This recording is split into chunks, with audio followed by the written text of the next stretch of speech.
Into the pledge. Pledge allegiance to the flag of the United States of America, to the republic for which it stands, one nation, under God, indivisible, with liberty and justice for all. Read our mission statement. Surrounded by our history as one of the oldest publicly supported schools in Wisconsin, Mineral Point School District is the heart of a small community that educates and inspires our students for a bright future in a big world. Roll call. Strom, here. Bush, Here. Gunn, Here. Harris, Here. Eisner, here. Johnson, here. Stokes. Start with recognitions. Okay, first up, we have state FFA. Mr. Robinson is here, so I'll turn the floor over to Mr. Robinson, since he's probably filling in for the Robinson family anyways. Well, we all have different things going on, but thank you for recognizing us here for the FFA. Again, great support from the school and the community, and we really appreciate that. Our state FFA convention, we were able to come home with 3 state champions and 3 national qualifiers then. So in turf grass management, Carson Kroll. In diversified livestock, Joey Robinson, and in grain production, Luke Schubert, all were state champions and now get to submit for the nationals. In fact, we already had to do that. Very quick turnaround, give us about a week to be able to do that. And then our other place winners at state were receiving a 2nd place in nursery operation was Annie Robinson. In agricultural mechanics and repair was Joey Robinson. 3rd place finishers was in goat production, Annie Robinson, beef production, Joey Robinson, sheep production, Joey Robinson. In 4th place, with the sheep production was Cameron Patterson. In dairy production, entrepreneur receiving a 5th place was Ella James. Also receiving 5th was Annie Robinson in agricultural sales. Annie was also 5th in sheep production, and Ellie was 5th in beef production. And we also were able to have a star finalist in the star farmer category and in the star placement category, which Joey Robinson placed 3rd in star farmer and was 5th in the star placement category. So a very nice state convention for us. It's always nice to get Mineral Point's name mentioned at almost every session we attended. So again, thank you for the recognition. And the students, I know they're maybe listening, but all busy with all the summer projects trying to get next year's win. So Congratulations.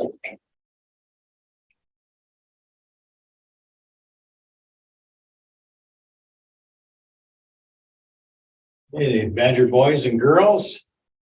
Marissa Painter is here. I don't know if she'd like to speak a little bit about her experience, and then Charlie DeVee and Derek Hottenstein for the Badger Boy State representatives. So would you like to say anything about your experience?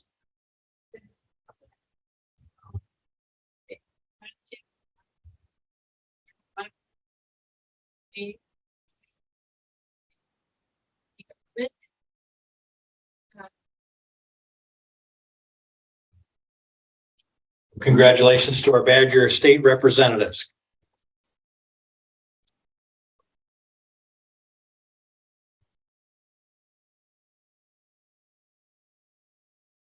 Two of our Special Olympians are here, and I'll turn it over to. I think one is online too.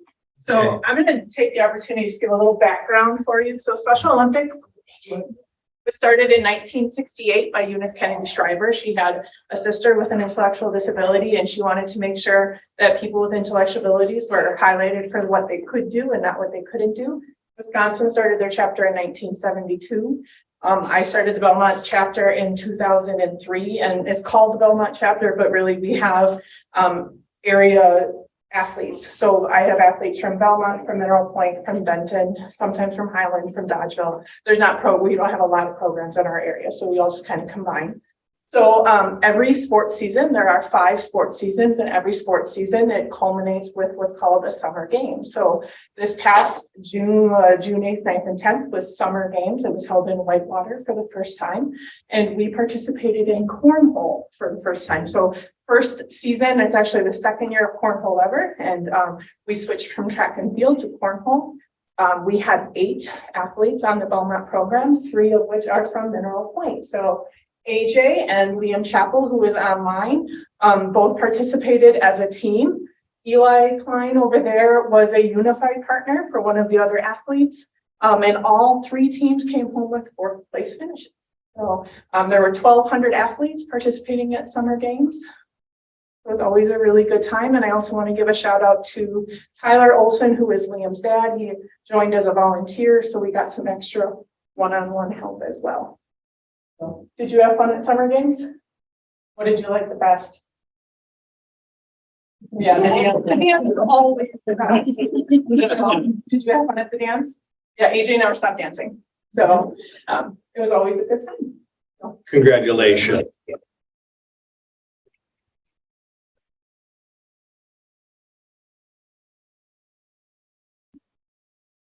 Our state trap team, had great success again this year.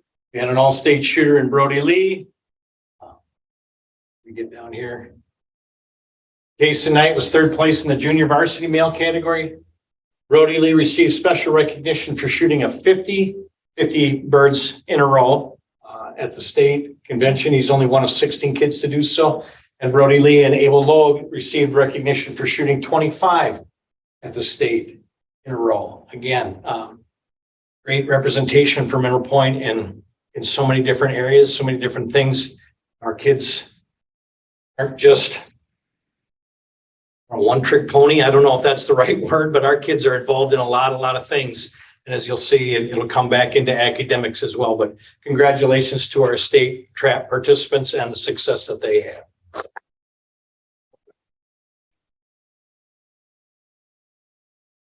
Speaking of academics, our volleyball team earned academic all-state honors.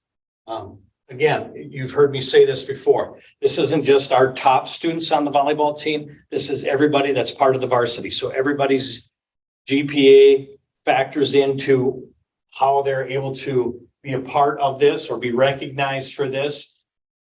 And again, not every school district in the state can earn some of these kind of honors. And Mineral Point's volleyball players earned academic all state. So it's a job that they're getting it done in the classroom. So congratulations to this volleyball team.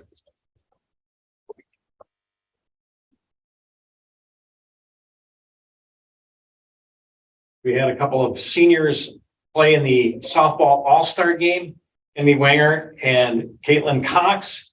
And then Kennedy Wanger was also recognized as an all-state softball player. Again, this brings kids together in a kind of a north-south competition. I don't know, how did the South? I did not hear that. Okay, and I did not hear either, but the game had been played. But again, congratulations to some of our softball athletes.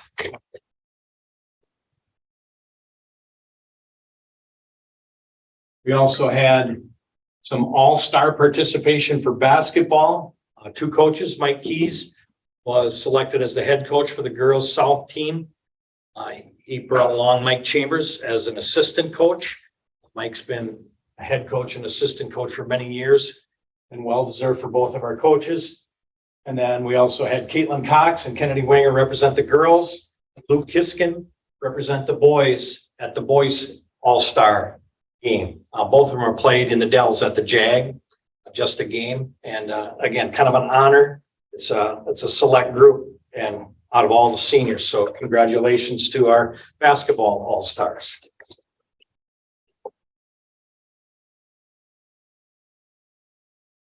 And then last, but certainly not least, a young lady who you've seen before you multiple times this year for the recognition that she has earned and gone out and done it herself. Kylie Rule was the female senior wrestler of the year for the Wisconsin Wrestling Coaches Association. Again, this wrestling sport for females is growing in the state of Wisconsin. And eventually, well, I shouldn't say eventually, they hold their own tournament. Now, it was part of the boys tournament for a couple of years, and for many years, the girls wrestled against the boys at the state tournaments. Now they've got enough, they break out, and it's just phenomenal. Our own Kylie Rule recognized as the female senior wrestler of the year. So congratulations to Kylie.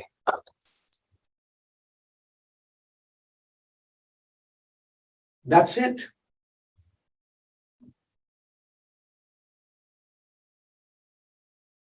Very awesome. Thank you. Okay. Thank everyone for coming and representing. Good news. And we'll move on to approval of the minutes. We have the regular June meeting. We had an operations committee meeting on June 29th. And we just had a finance committee meeting on July 5th. So I'll take a motion to approve the minutes altogether or separately. Make a motion to approve altogether. I'll second. Comments or discussion about the minutes? Bush, Yes. Harris, Yes. Eisner, Yes. Johnston, Yes. Skelding, Yes. Bergstrom, Yes. Dunn. Yes. Next, we'll go to communications. We'll start with board communications received. Start with you, Joni. Yeah, so I had two. One of the communications I had was just an email asking that we support, or that I individually, but we as a board support the before and after school childcare program that we'll be discussing later this evening. The second one was from a citizen who shared concern around potential salary increases that we'll be discussing tonight and the impact that that will have on taxes. Or our need long-term to financially support the school through tax increases. And they cited that based on what's coming out of the current state budget, that our local counties are going to be receiving less funding for maintenance of roads. And so that there will also be tax implications to that as well. And so just something for us to consider as we make some really hard decisions. I think I got the same email that you got about the before and after school program. I would just say in general, there seems to be a bunch of excitement about that program, and everybody seems very excited for us to pass that, so. Nothing additional to that, but I'll just say that like in-person communications around our hires, all positive. So people are pretty excited about, the direction that the board and the administration went in terms of filling elementary school positions in the middle school principal position and amongst other things. So there's been quite a bit of positive feedback around that. I also got an email about supporting the after school program. I agree about the enthusiasm for that program. Yeah, email and parent comments of appreciation and support for the after school program, that we're even considering it. And a lot of really positive comments about the hires. Wilson. So people are excited. I received the same email and the same conversation about township roads. Had a few conversations about the after school program with a point I'll make later when we talk about that, and the positivity around the hires. It's been a while since I've had so many people come up to discuss something, and it was positive regarding whether it was the changes we made in positions that allowed these hires to be made, or the decisions that were made to continue to hire, stuff like that. And then a few more comments that I'll share when we actually get to that point. I also got an email asking me to support the after school childcare program. I also got an email about a family that's just on the outside of the district that is looking to seek accommodations for busing so that their kid can get picked up. Basically, they live just outside the district, but the kids attend Mineral Point. Would like to find out a solution to, because they both work, to have the bus and pick them up and drop them off at the home. So I just got that email today, so I'll pass that on to Mr. Wainwright to follow up on that. And then the last thing, I just got handed an email that got sent to Mr. Wainwright from a staff member, just expressing disappointment that we're considering a 4% increase in the in raising salaries, as opposed to the full CPI, which is forecasted to be around 8%. So, and I think everyone got a copy of that. Yeah. That's it. I think we'll go to citizen communications. Anyone sign up? No. Anyone in the room want to? Anyone online want to make a comment during the public period? Use your raise your hand icon.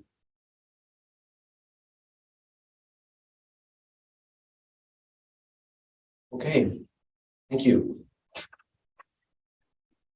All right, next we'll go to items for information and discussion. The first is the first reading of the board priorities. Just for public awareness, the board's been meeting almost monthly in between regular meetings with a facilitator from CESA 3, Dr. Jamie Nutter, to kind of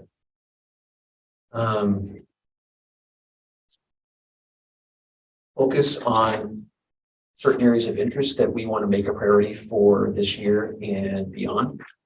And so we have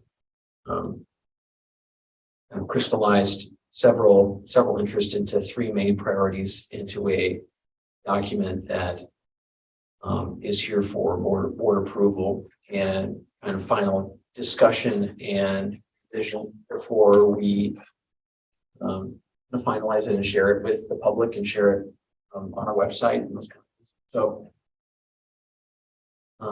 Mitch, I was just going to summarize the priorities briefly. Does that seem fair? Okay. Yes. So our focus areas for the next couple of years will be to develop a recruitment and retention plan for teachers and staff. Number 2 will be to prioritize an understanding of the social and emotional needs of students and staff, to develop a district-wide plan, create a school community rooted in belonging and physical and psychological safety for all. And the last focus area will be to enhance board governance. Examples would be to define board member roles, increase the use of committees to get more work done, be more productive, and establish guiding principles that might help us make better decisions for recurring issues. Did you guys all have a chance to review those priorities and kind of the laid out goals for each? And anyone had any comments, questions, anything you want to amend? Or we kind of vote to approve this as a first reading? What is the most recent copy of those? I've reviewed several and I'm going right to my email right now. Like, did I look at the most recent one?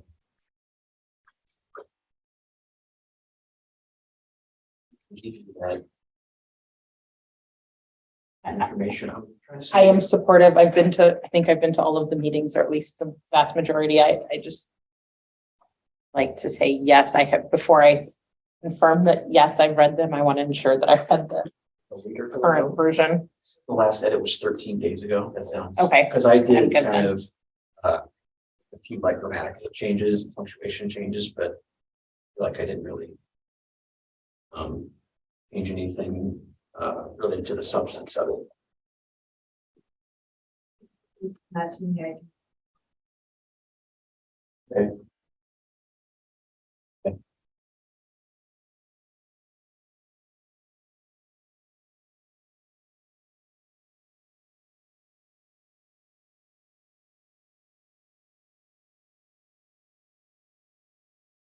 It's done on the school website or venue, we kind of like showcase that out to the community. For discussion, but Talked about Joelle communicating it, via email. The main priorities and that's gonna look like. Usually the newspaper puts out kind of a summary of our regular board meeting, and I would hope that those priorities would be included in a newspaper article. But yeah, I think we'll be able to have it fairly accessible on the website. Hopefully near the homepage or something that's kind of visible, at least temporarily. And I hope to maybe, keep these priorities as a standing item on the agenda so that we'll be constantly reminded of how we're progressing towards. I think we can leave it up to Joelle, but I would like to see an article in the blue and white quarterly or semi-annually blue and white report, because that would go to every household within the district as opposed to families who have students at the school.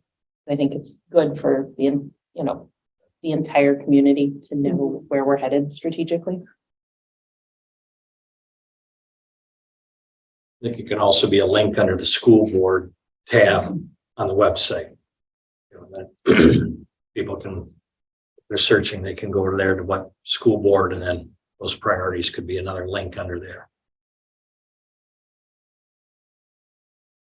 I think some people might ask, what are we doing with our strategic plan? And I guess my answer would be, this is kind of our first step in kind of moving towards an updated strategic plan of the next couple of years.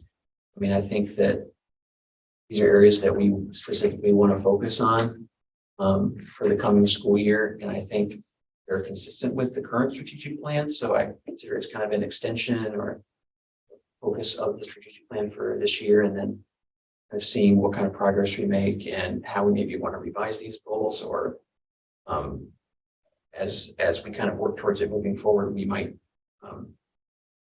that might dovetail into a session maybe next summer or a different period of time where we can kind of incorporate these into a new updated strategic plan. That makes sense. Okay,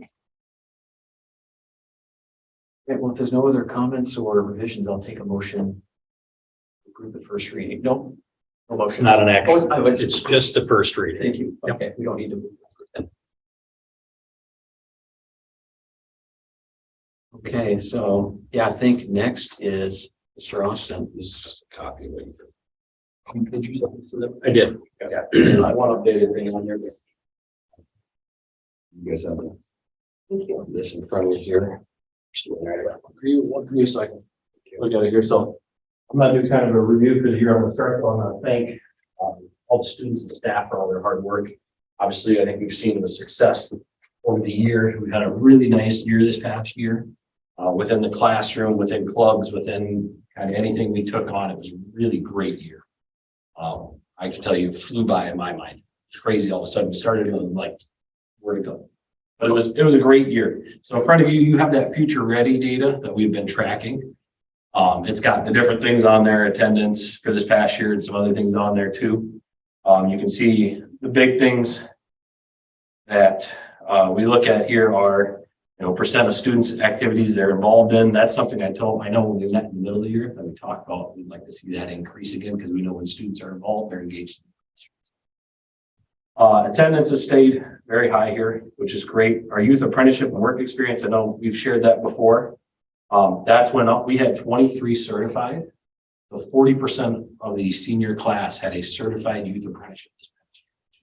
Incredible. And I think you guys got a copy of that article. Maybe Andy mentioned it, I think. Tom Martin and C3 had an article on the Mineral Point kids going up for youth apprenticeship day and whatnot. And so we had 23 that were certified through the state, which is awesome because we get to turn those in and get to put more money back into the program. You can see the ACT stuff on there as well for this year. Looking at that, I'm not going to get into all of that because that is wait on that. On the back side, you have some of the things that the experts recommend that you track are Algebra 2, A, B, or C. We are near 100% in this past year. We were 100% again. Everybody's getting an A, B, or C. That enrichment or that advisory time in the morning, I think has really helped with that too. or we catch those kids a little bit earlier. So if you were to look at those, it seems like there's even more A's and B's than there was C's this year. Have we been consistent in the academic rigor, or is there any grade inflation going on? Or do we feel like kids who are earning A, B's, and C's are truly earning them and we're not just, Yes. I would Pushing them say over the they are line? truly earning them. Okay. Mhm. Thank you. Absolutely. So if we look at that, the senior percent of senior class taking pre-calc, as you've seen, that's kind of a downward trend. Part of that is not every college is requiring that to go to those things. Part of that is some of this, like last year's senior class was more workforce heavy, going into that. But I think we'll see that increase here as we move forward again. I really do, looking at the kids that are coming up and what their interests are and stuff too. And then you can kind of see senior math class. They took a senior year math class or senior year science class. Last year's seniors, because they're more towards the workforce or the trades, I think there's 45% of them that kind of went down a little bit compared to where it had been. Typically, we have almost 70% of kids taking a senior science class or that for a math class as well. So either stats or pre-calc or whatever it happens to be, college math prep, Chem 2, physics, bio 2, those types of classes. So that's something that they say we should track as well. And then you can see the pre-ACT data down in the bottom there in the corner. So this is the future ready data. Any questions that I can try to answer on that? I just wanted to lay it out a little better for you so it's on a two-sided piece of paper. 15 slides. Matt, along the lines, What's that? along the lines of the previous question, this may totally not be accurate, but I thought I remembered in the previous meeting, and I didn't stop and ask a question about it, but something about like retaking tests. We do allow students to retake tests. Typically, they have to do a certain amount of work or something before they are allowed to show that they've mastered that skill. That's really what that's about. Testing is about mastering the skill. So if they haven't hit it first, they have to go back in, do some other learning in order to retake that test and show that they've mastered that skill. Okay. And when we talk about test, no, it's not the same test. It's a different version of that test. Yeah. Thanks for But that. it's more about mastering that skill. Yeah, I was looking at this today and that I was reminded of that. Yep. And I realized We've I done that had never for, asked about that. yeah, a Since while. before I was. Yeah, I think it was 2014 we started doing the retake I think so. type thing. That sounds 2014, right. 2015, somewhere in there. Okay, so the statistics that we're looking at probably Yeah, that's include all. that already. Mhm. I would So say it's so. pretty much apples to apples. Yep. Sure. For the tests that should not be named. Data that we have is issues. Yep. And the boot camp growth is that the practice test, or is that That's from practice practice to to the actual. results?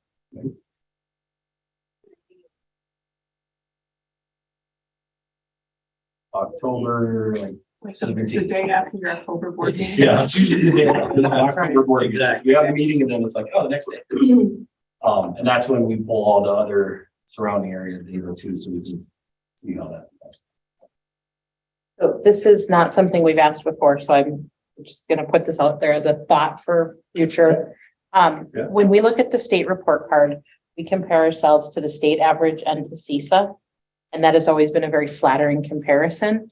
Is there a different subset we should compare ourselves to, like the top 20% of the schools in the state, or top 20% of schools with enrollment in the same, range as ours? It's great that we are a leader amongst CISA, but we've really established ourselves there. So what's the next group we want to benchmark against to see how we're performing? You have a thought, Mr. Renwick? I don't want, take your time. No, We did that once where we looked at, pick out schools that were less than 25% dream reduced and or more than 75%. We kind of narrowed it down to schools like us, so to speak. And then what we did is we looked at which ones scored better than us. We just cold called them and said, hey, what are you doing? That you feel successful. And it was pretty insightful. And that was one reason we started to think about consistent literacy curriculum, because every school had one. I don't know if you could glean a lot of insights from the data, but I think calling those schools would be a useful practice. Not asking anything around it, but like. So I may not have that, I don't, would say we don't track that like that on here. Okay. I would say I do compare us to schools that are our size. Yep. So there's some school districts that are just south of that, pretty similar in size and makeup and stuff that I pull all those and I look at those too. See.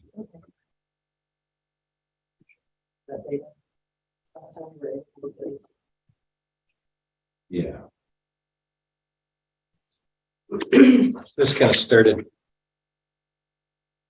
6 or 7 years ago when we were not the top in CISA and reached out to a couple other school districts as to, hey, I've got a group of teachers that love come down and meet with some of your teachers to kind of talk about things that you're doing. And we've been able to pull that off. So I don't think there's any reason why we couldn't continue to do that and move out of this region. If there's schools that we feel are comparable to us and knocking it out of the park, but I think school districts will be open for some of those kind of conversations. Website or anything? Or is it just internal? That's just, I made that last. It'll be a little easier to see than 15. I just thought it looks a little better. I think in October, I'd love to see it put on there. Yeah, it's all of that's available. I think that makes sense. I just think, from a perspective of somebody who might not know what's going on in the district, like here's like our top 3 successes, and then we'll be like our top 3 what we're working on next based on this data. It also might be good to like incorporate these like science and math going down, like another line graph that's showing the trend in people kind of going into trades, just because I might be like, wow, why are kids taking science and math? Again, that was the actual conversation Ms. Brunson and I had last week. We looked at her like, she goes, remember, this is the trend we're seeing, and we're going to see this shift back a little bit here now. With the next couple of classes that we have coming in because of what their goals are. She's talking.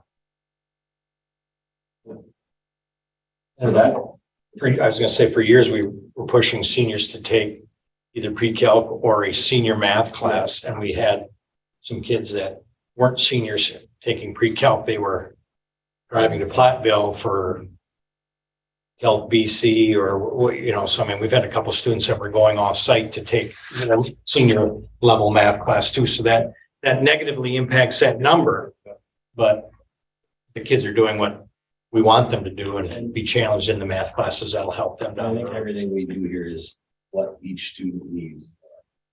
They need to be successful. Pretty good job of that. And again, I'll salute the staff and the students that way. They did an incredible job of meeting student needs. The staff do. The students are getting a lot better at, hey, I want to do this in the future. So what do I need to do in order to do that? They're actually voicing that more. We're getting them into the things that they need. So this is future ready. That's just kind of a review of that. A couple more things on that. Yeah, that's fine. Shoot, what was I going to ask? Sorry.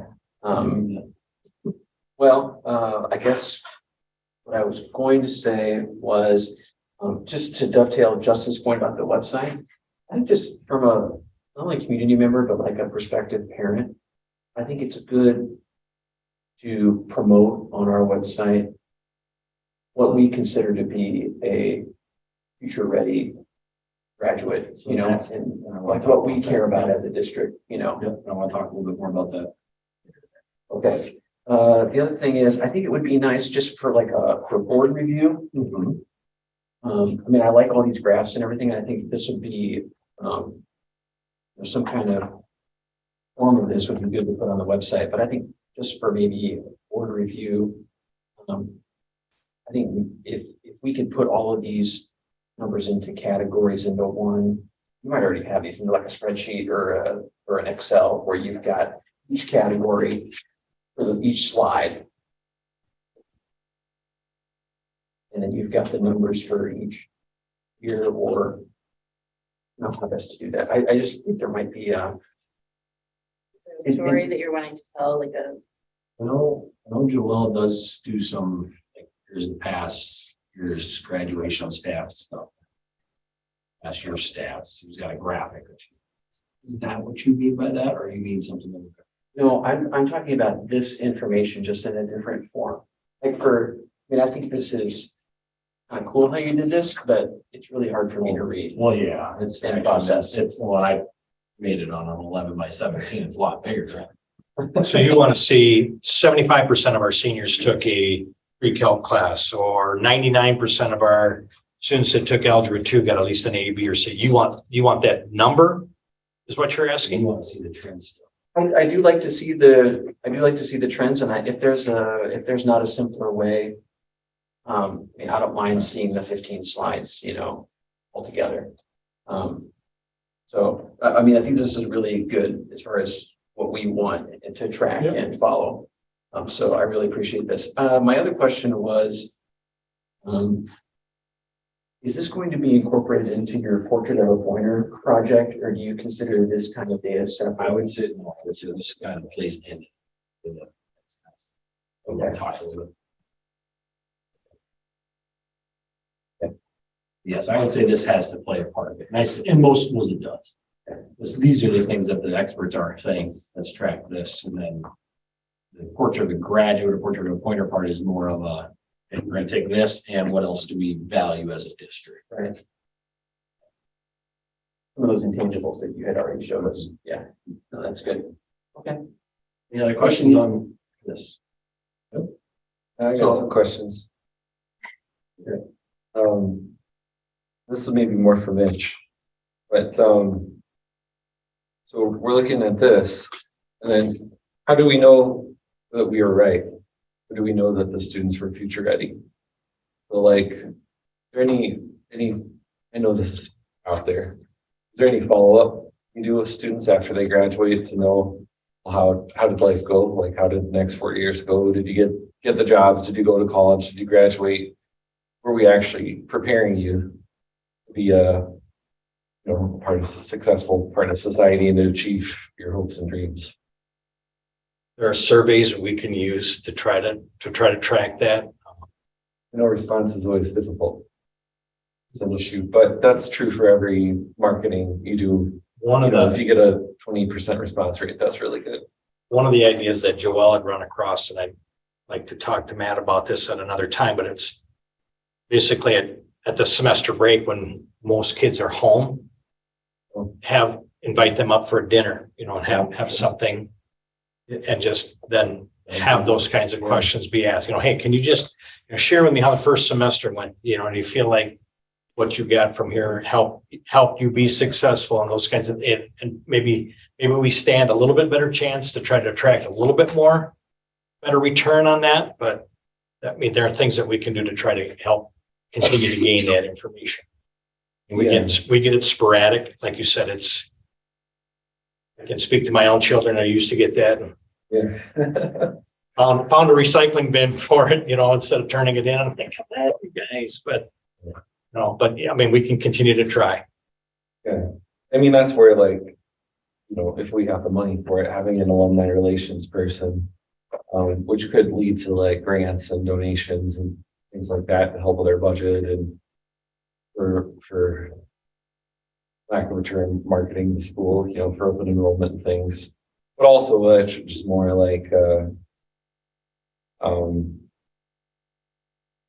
honestly trying to understand, we can kind of gauge the work we're doing. And this is great, Matt, to do that. And then the next step is well, did it translate, Then my second question, Matt, was just, what if any problems you've identified? So you've gone through the data and you look at it as the administrator of the high school, what concerns you and are there any actions that you'll be taking in the upcoming year to remedy those things? I'll answer that later. Okay. Yeah, that's fine. I'll ask it again. No. Perfect. So just to review some other things, this past year that were just awesome. Our college credits earned. So juniors, seniors, we do have some underclassmen that take some stuff too. Over 450 this past year in the junior senior class. Number of college credits earned. That's through UB Oshkosh, through Southwest Tech, so on. We actually, Ms. Martin, our new business teacher, she was able to transfer her transcripted credit course from Cassville at Southwest Tech for accounting to get that agreement to transfer here with her. We are actually able to offer transcripted accounting classes through Southwest Tech next year. So she was pretty excited about that to be able to transfer. So that was pretty awesome to earn that many credits. We had our second career fair and business connection night. Thought those were awesome. Get a chance this next year, we're gonna have those. Please come up, be there for that. I know there were a couple of people up at the career fair and whatnot, but it's a really exciting day. It's a lot of work, but it's really exciting. And I mean, that's off to Ms. Brunson that way. She puts a lot of time into those things. And it's an incredible day, both those things. And that night, that business connection night has allowed us to make more, get more opportunities for kids. So I think it's been a really good thing that we've done over the last couple of years. We incorporated sources of strength last year. That was phenomenal. I can't say enough about that. I look forward to seeing how that's going to grow. I believe from my initial conversations this next year, rather than doing a sources of strength day, we're going to try and do something part of that wheel. Like on a Friday morning, run a 2-hour late start, do something in that morning, or maybe that afternoon, and kind of work that stuff into the schedule a little bit more. Students, I think we did a really good job of getting that off the ground last year, but I look forward to seeing where that goes as well. I know we've talked about this, and Mr. Maynard's talked about this with all the success that we've had in our clubs, FFA, Skills USA, FBLA, Key Club, the Service Day, band, choir, musical. We had a play last year, which was awesome, our media program. Hands down, our kids are phenomenal because they're involved in a lot of things and they're very good at those things. They work hard at it. So I just want to bring that up again too. I'm not going to sit here and name every one of them for the year because it's 3 hours, I feel like, but they do a great job. The advisors do a great job of leading in that direction. Our kids do a great job of following through and working hard. It pays off. So that's really awesome to see. We had our freshman night. So that was a really good thing this year. Really good involvement with the students, with the parents, so we could get kind of take that next step with guiding kids as they go from 8th grade to freshman year. I thought that was really awesome. Scholarships, our seniors earned over $800,000. And they worked their tails off. It's awesome to see. Other cool things we had the construction class that was a block. That was a lot. I got a lot of really good feedback from those kids that were in that class. Well, it was great because we didn't have to pick up after 30 minutes. We could actually work and learn how to do a skill versus, okay, we're going to learn how to do it here, but we never get to actually apply it. So it was really cool to see that take off and how that's worked in the schedule as well. Is that going to continue? Yes. Is it going to expand to different things? Potentially, yes. It's hard to do it just because of the class structures. Potentially, I'm looking at it in the future. This next year will just be the construction class that's like that again. Potentially in the future, we've looked at a couple different things. Yep. What's my on here? One of the cool things we did this year was a senior puzzle. You ever got to see that? Got a lot of great reviews about that at graduation ceremony. People were just awesome. We will continue to do that or some version of that in the future because I think that's really cool to see.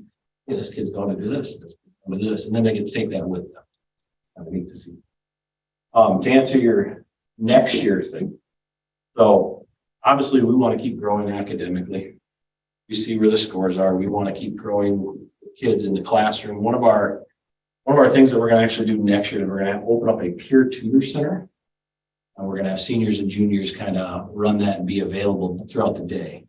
We have a space that we're going to use the distance learning lab. It used to be the distance learning lab as our peer tutor center next year. So we'll have kids that will man that and be able to give help for those classes. It's not just always I need help from the teacher. No, you can go in here and get help. And then maybe it clarifies it because sometimes learning peer-to-peer is so much easier versus, with this teacher that way. So really looking forward to that, see how that helps us move forward and move that needle with academics forward as well. And then, I think that answers your question. Ashley, no? Well, I guess I was like more specific, like what problems, specific problems do you identify, if any, in performance, like, you know, whether it's math or reading comprehension, literacy, you know, the social emotional learning thing, you know, people getting along in the schools, like are there any problems, you know, like, so the elementary school example that literacy was identified, and so we bought a literacy program. Like, you know, where do you want to improve in the high school, if anywhere? I think if you look at the bottom corner there where it's a sub-score percentage, I think reading was one of those skills that we always need. You can kind of see how it kind of went up there. That was when we were doing the building wide, it was only 7 skills last year. We did more good stuff. But I think that's part of it. We may get back to a little bit more of that stuff, as well as, hey, we need to incorporate that in, because if you can read, you can usually be successful. So I would say that's one of the areas I would look more at, if I'm going to be honest with you. Okay. And then how do you do that? I mean, what does that mean in terms of practical actions that you're taking with Practical action. staff or whatever? So that probably means we're going to focus back on some sort of building-wide SLO on that. Here's what we're looking at. Here's the skill. Here's this. Like identifying the main ideas one of the most. It's a common thing. It's something that students struggle with. So it's one of those skills that we need to work on. Just when we did that back then, it was with the SLOs. Okay, here's this. You need to practice the skill in your class. What is that? So Student learning objective. There's a lot of acronyms in education. It's kind of part of the evaluation system for teachers. So they can pick one, they do building one. A couple of years ago, 3 years ago, I think it was, when you really ramped that up. Yeah. Wednesday afternoons, this is the skill. Now, as a staff member, you're going back to your classroom, and it wasn't here, I'm handing you something to read. It's, you have something in your own curricular area, whether I'm the ag teacher, the art teacher, science, there's something that I'm going to have my students read. They're going to practice that skill and develop that skill. is that the mechanism, Mitch, that you plan on using to implement our social emotional learning goals then? So we're talking about implementing that in the whole school district. Will it be similar? Yes. Thanks, Matt. That goes back to the portrait of a pointer, and I don't myself, Ms. Brunson talking, we would like to move forward with that. See, that comes at a cost and stuff, so I would like to dig into that a little bit more, maybe even in August here. Just this is what it looks like. This is what, so we can really start to get in on those. What do we value more at Mineral Point? Well, this is great. This is what the experts say. But what do we value for students?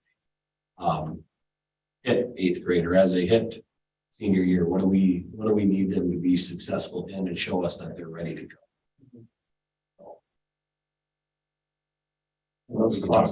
Those costs are like consulting costs? Yeah. Yep. CESA 7 is kind of the meeting of that. We had some initial meetings with him. I think Mr. Renner as part of one of those meetings. It's really digging down. What does it look like to graduate from Mineral Point? What are those things that as a board, you need to be part of that conversation that we need students to see and be able to do. And typically you start, that's kind of here's what it looks like whole seniors. You kind of work down. Either you pick, sometimes it's like, what if it be both? That's the stuff we get with them, right? Post consulting, No, CESA 7 or CESA 3. Does that include, I'm thinking about like other different numbers and what goes on the website? Here's the portrait of the graduate, here's the standards and like their web skills, like forecasting for the next 5 years. About realistic. Mixture of both. they kind of did the first initial thing that they do with you is kind of a deep dive on your system structure. Dig into the skills. Typically, schools end up with, say, 5 to 10 characteristics. This and these scores. Get you those. So we can talk more about that now. I just wanted to bring it back up because we were talking about future ready and success. Other than that, I thought it was an awesome year. I told you it flew by in my mind. I can't believe it was. Writing a graduation speech. I'm like, this is crazy. I should not be doing this yet. Thank you here for sure. Thank you. All right. Thank you. The budget audit. As I bring myself back up here to the agenda. Budget audit update, yes, we had a preliminary pre-audit week and a half ago, and the final audit will take place a week from tomorrow, July 18, 19, and 20. Johnson and Block will be here going through our audits, going through the books, and will give us a final update of their audit. They'll produce a report for the board. I can guarantee that we don't have enough separation of duty in the business office, which is the one we always get. They will have that update then later in the fall when they have a chance to prepare all of the information, but we'll have kind of final numbers. If there is a surplus, that information I will have available at the end of the audit. You'll just share that in an email update. Yes. To the board? Yes. Okay. Any questions for Mr. Wainwright about the end of year audit? You anticipate the surplus?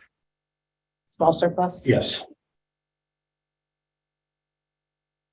Johnson and Block usually. Yeah, in October, yes. Okay, so their final report's officially presented by one of them Yes. at the October meeting-ish? Yes. Okay.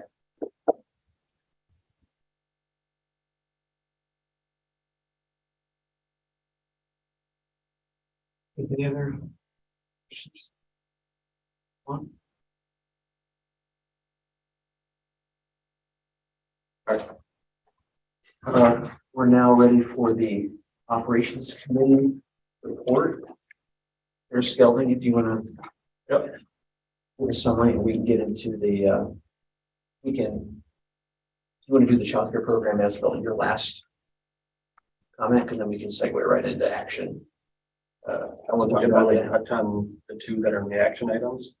We're going to talk through. Sure, that's fine. Action item. Sure, that's fine.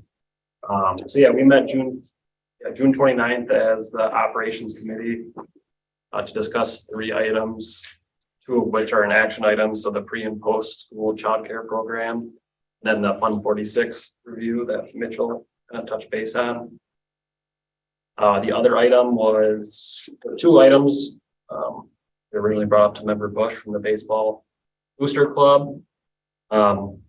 One was around the glare that's caused by the back of the elementary school when like kids are playing baseball in the outfield and just the color of the paint. So the initial request was to essentially paint the building, but Mr. Wainwright has some more creative options.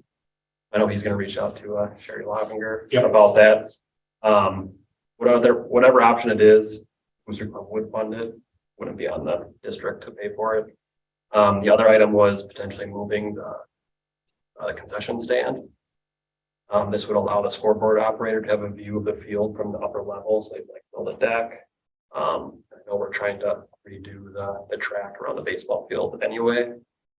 I think we wanted to get some more kind of like, what that would look like before the board would entertain that idea. I don't know, Mitch, if you have any updates. I have not been able to get in touch with Sherry yet, but yes, that was coming out of committee you wanted to see more detailed plans before signing off on anything with that concession stand. It's more of a, like a repositioning. I don't think they want to move it necessarily. It's just try to reposition and have a better view of the playing field.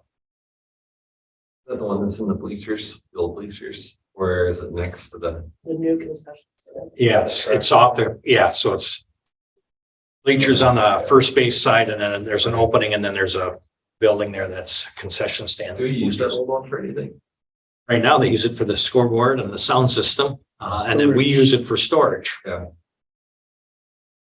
think depending on like what the concept is, I mean, you could almost position it and there's enough room by the track to Swing it a swing bit. it and not even create any issues with the track. I think you just gotta flesh it out potentially with the company that's gonna look at quoting, resurfacing the. Yeah, and I have not heard from them either.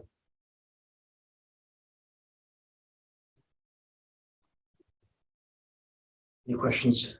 The operations committee meeting? I just had some questions on outstanding things, and I'm sorry I wasn't able to attend the meeting whenever it was.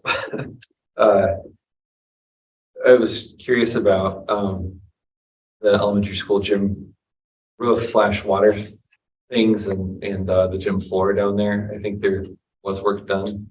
The roof is fixed. The company had come in and addressed that issue, and we've had melting and rain, and we don't have any issues there. The gym floor, we're fortunate. The drying weather, the drying season in the school allowed for the gym floor to kind of move back into its original state. So the gym floor is back to its normal conditioning. So we're in good shape there. No signs, no need to I was in repair. there the other day and we looked and it looked good. So, yeah. And the other issues that had come up down there, one was when the utility closet in the gym flooded and there was a foot of water in there, and that was water coming off that parking lot down in. Still working with the contractor. Okay. And then last but not least, the lower parking lot access issues, which have been talked about ad nauseum. You know, if we're going to do something about that this year or not. We have some signs that have been ordered. So when they get in, we'll put them up. That'll help, hopefully help. Okay. So we're just doing signs. We're not going to tear any concrete up. No. Okay. And that's what you guys talked about. Felt like that was going to address it. Signage along with a re-education of how the process should work in the park. Okay. So we're going to take that step first. Yeah. Great. Well, that's low cost. A lot of the curb concrete issues is coming south on Cawthorn Street. And trying to do a hairpin turn into that parking lot. The parking lot's designed to come from come up north on Cawthorn. So I think if we just work on some retraining. It's still tight, but it's this is also how you enter and exit that parking lot going towards Fifth Street rather than. It's like the bump outs on High Street. People just got to take their time, you know, and that's the whole thing. People are pissed about the bump outs, but it's just like, well, yeah, what else can I throw in? That's a different meeting. That's the city meeting. That's not the school board meeting. I would like to say that I was downtown and there was a truck parked in front of and back of the bump out, and his mirror was actually further than the bump out. So the whole thing about bump out being the cars can't pass isn't true. Just dropping some truth bombs here. Solar panels. Are we doing anything this summer to like take a tour in Darlington or just learn more? Or not? It hasn't been on the agenda. Yeah. Well, I'd just be interested in continuing to at least learn about it. Yeah. You say something? Yes, Mr. Olson.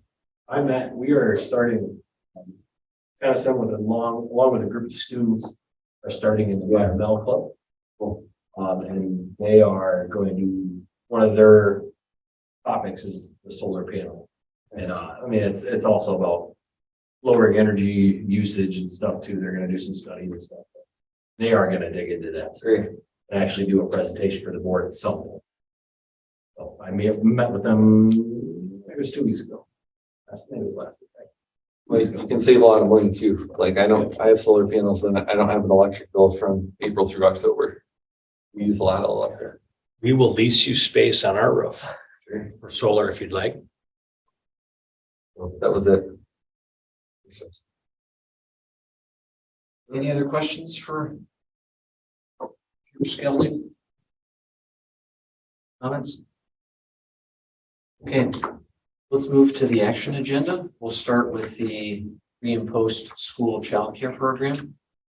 Who wants to present this? I mean, we have Christy to kind of champion the effort, and then Chair Skelding kind of as the head of the operations committee. If you guys want to go through it together, or it doesn't matter to me. I can start. We had a group of parents approach us, and we were tasked with, some of them are here tonight. We were tasked with creating a handbook and kind of laying out some financial options. We did apply and get a $15,000 grant from the Mineral Point Community Foundation. And so what you have before you is just the very basic handbook. There's a lot of things in here not a lot. There's a few pieces in here where, like, the director, if approved and hired, the director's name would need to be put in here. There's something in here about like a $35 return check fee that Mitch, you were looking into. But the cost per day,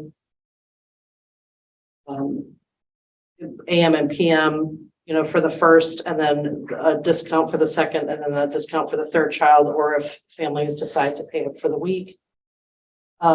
We tried to follow Mineral Point student parent handbook guidelines that are already in place, and we just slid them right in there. And we are requesting that this Pointer Care, or whatever it be called, registration is just added to our current registration that will happen later in the month. There were some questions around staff expectations, and because anyone hired would be considered part of under a coaching contract, the same staff expectations with background checks and things like that for all volunteers and staff would be expected. I'm going to talk to, again, if approved, going to talk to Erica Brunson about some work study opportunities, possibly for juniors or seniors. We laid out a Pointer Care schedule, kind of what it would look like before school, after school, and the parents and I discussed like expectations that it's not going to come in and they're going to sit down and do 3 hours of homework, but the expectation would be that there would be STEAM activities, so science, technology, engineering, arts, math. Reading will be a part of all that, and then physical activities. We kind of laid out a student and staff schedule, but again, that would have to be at the discretion of the director if hired. And then on the back page, we kind of laid out some numbers as far as what the total expenses would be for staff, additional needs per week versus the year, and some revenue estimates. And then the additional financial details are down there at the bottom as far as what funding will be needed for staff, what funding will be needed for snacks and miscellaneous student items, where the positions will be housed, and then there's that total at the bottom. So I think that especially with the assistance of the Mineral Point Community Foundation and the interest that we got from the survey alone was over 100 kids. And we anticipated, about 75% of that would probably enroll. So that's where we are. Yes. Can you go over the exact times before and after school? Yep. So we decided that before school care would start at 7 a.m., which is really only a half an hour before the doors open and breakfast is served. And then after school is from dismissal time until 6 p.m. What about, so our pre-K program is half day, and so this is like pre-K students, and presumably if I'm working in Madison, I drop my kid off at 7, like I want to do this AM and PM thing. And my kid does pre-K does the morning pre-K until noon or 11:30 or whatever it is. But then would they have to go to somewhere else and then come back? Yeah, so right now, with this, for like just putting this out there to start, we would not be offering wraparound care for the 4K students. Wonder, well, I mean, I know that facilities probably an issue. That's my next question. Space issue. And in fact, I would be curious, and for the before school period too, with days. Just trying to, I think initially we had mentioned, we're just gonna start with after school here. So if we're gonna look at before school, we want to entertain some ideas of where that would be housed. We discussed that before school care would be in the cafeteria. We have breakfast in there. That starts at 7:30, Right. and so, how many kids would you say get there at 7:30 to come in for breakfast? Always kids waiting at the door at 7:30. Right, like 100, 30 probably. 30. 30 sounds fair, and then the bus is. What time do the buses start arriving? Yeah. So, we discussed, initially we thought that it was, just going to be the after school care, but we really wanted to, there was quite a bit of interest in the before as well, just from comments from families. So we wanted to add that in there as well. Just, all buses are to the building by what, 7:40, 7:45 at the latest, so they all have time to get breakfast. So all the buses arrive between 7:30 and 7:40. Who's working on this? Sorry. Is this staff driven or is this? This is fully parent driven. That was something we set out in the beginning was need to operate outside the current school capacity because we're at capacity in the office and the different responsibilities we already have. Yeah, so all the staffing, it wouldn't be like added to anyone's current. Sure. With approval of this, we'd be asking for the approval of posting for a director and. And then that person would run it. Correct. Got it. Understand now. And prepaying for services every Friday or paying for the service? How does it read in here? And this again is.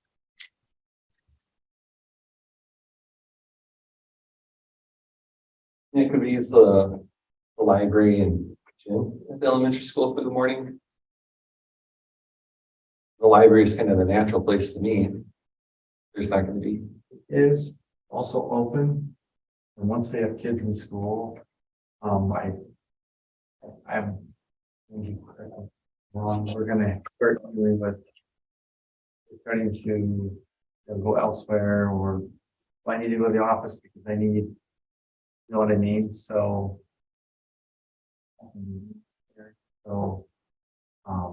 not impossible, but the cafeteria, I can see how you can close it up.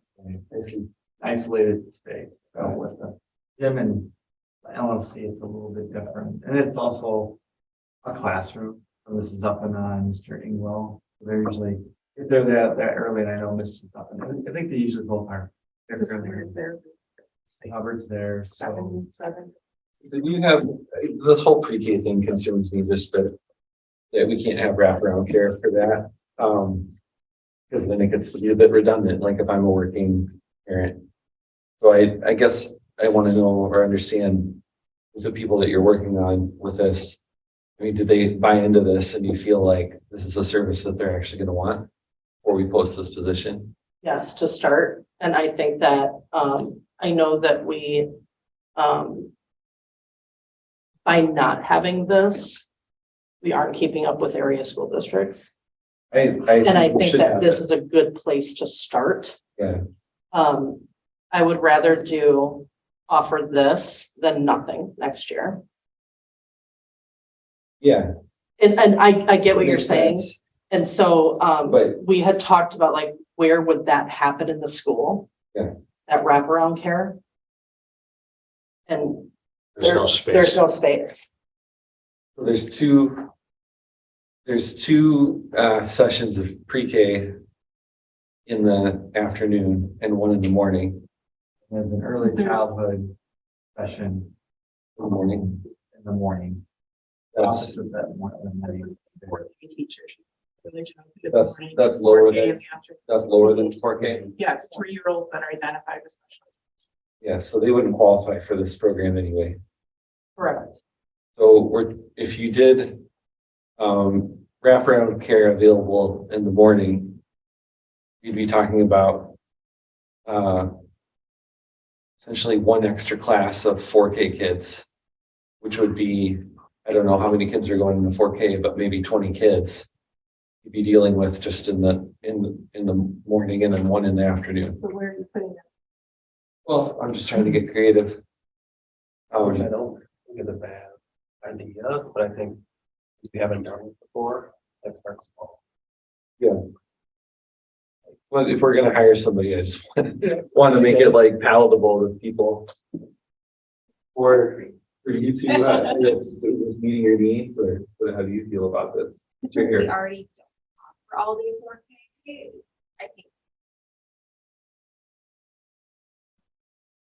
Alternative, we didn't want that system, the program for the first year. We did it. Yeah. That's my fear. If we try to solve our fourth year right now, we're going down a rabbit hole in a short amount of time.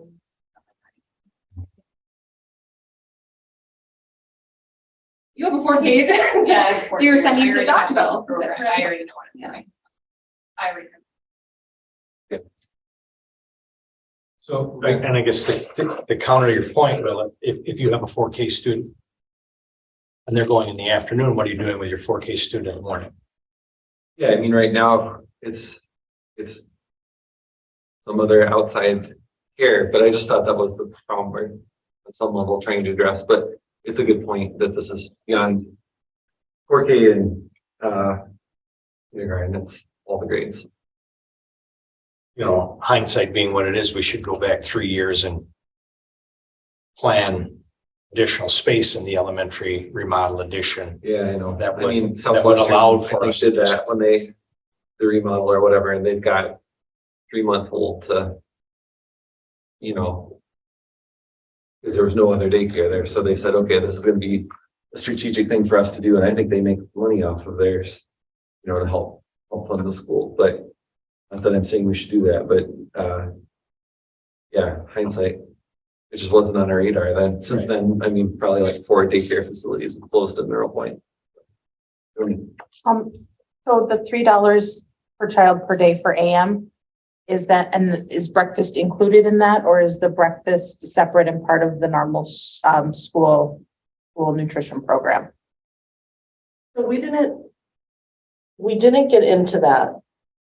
I think that I mean, matters. because it's big time. not, students aren't, if they get dropped off at 7:30, they're required to go to the cafeteria, but they're not required to get breakfast, correct? Correct. So that would be up to the parent. So if the students choose to eat breakfast at the program, it is part of the school nutrition program.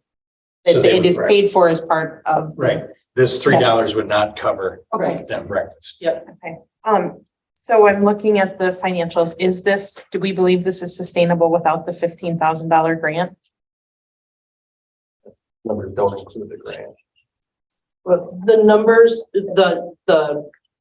this on the back, Right. But the bottom, it says, I'm gonna I know what just you mean. round, $35,000 for staffing with an income of 48,000. That's assuming full capacity. Means we're revenue. No, it's assuming 40 students, 40 40 students. kids. But what, I guess maybe I thought 40 was full capacity. Do we not think 40 is full capacity? I don't think 40 is full capacity. Okay. No. I believe that more than 40 kids will sign up for this program based on the survey that we sent out to the families. What is full capacity? With 3 providers and then a director? So the director, so the providers, in our mind, they would kind of be like split up between the younger and the older kids. And then the director would be there as a third provider as needed. And that's why we didn't like really get into a lot of details about scheduling, because I'm not gonna tell the director how to do their job. Like, they're gonna have to figure that part out. But I don't think we discussed what full capacity would be. I would say probably with 3 staff and the space that we are being allowed to use.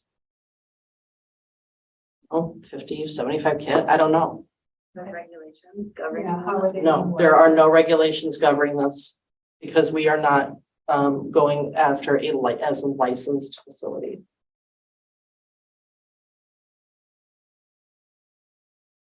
It might be good just to set a capacity in case there's huge enrollment. I Just feel, in terms of like space and Yeah. we could always hire an extra daycare provider if one's available, or right, I mean, if all 313 kids enroll, that's a different story. I don't think that they will. But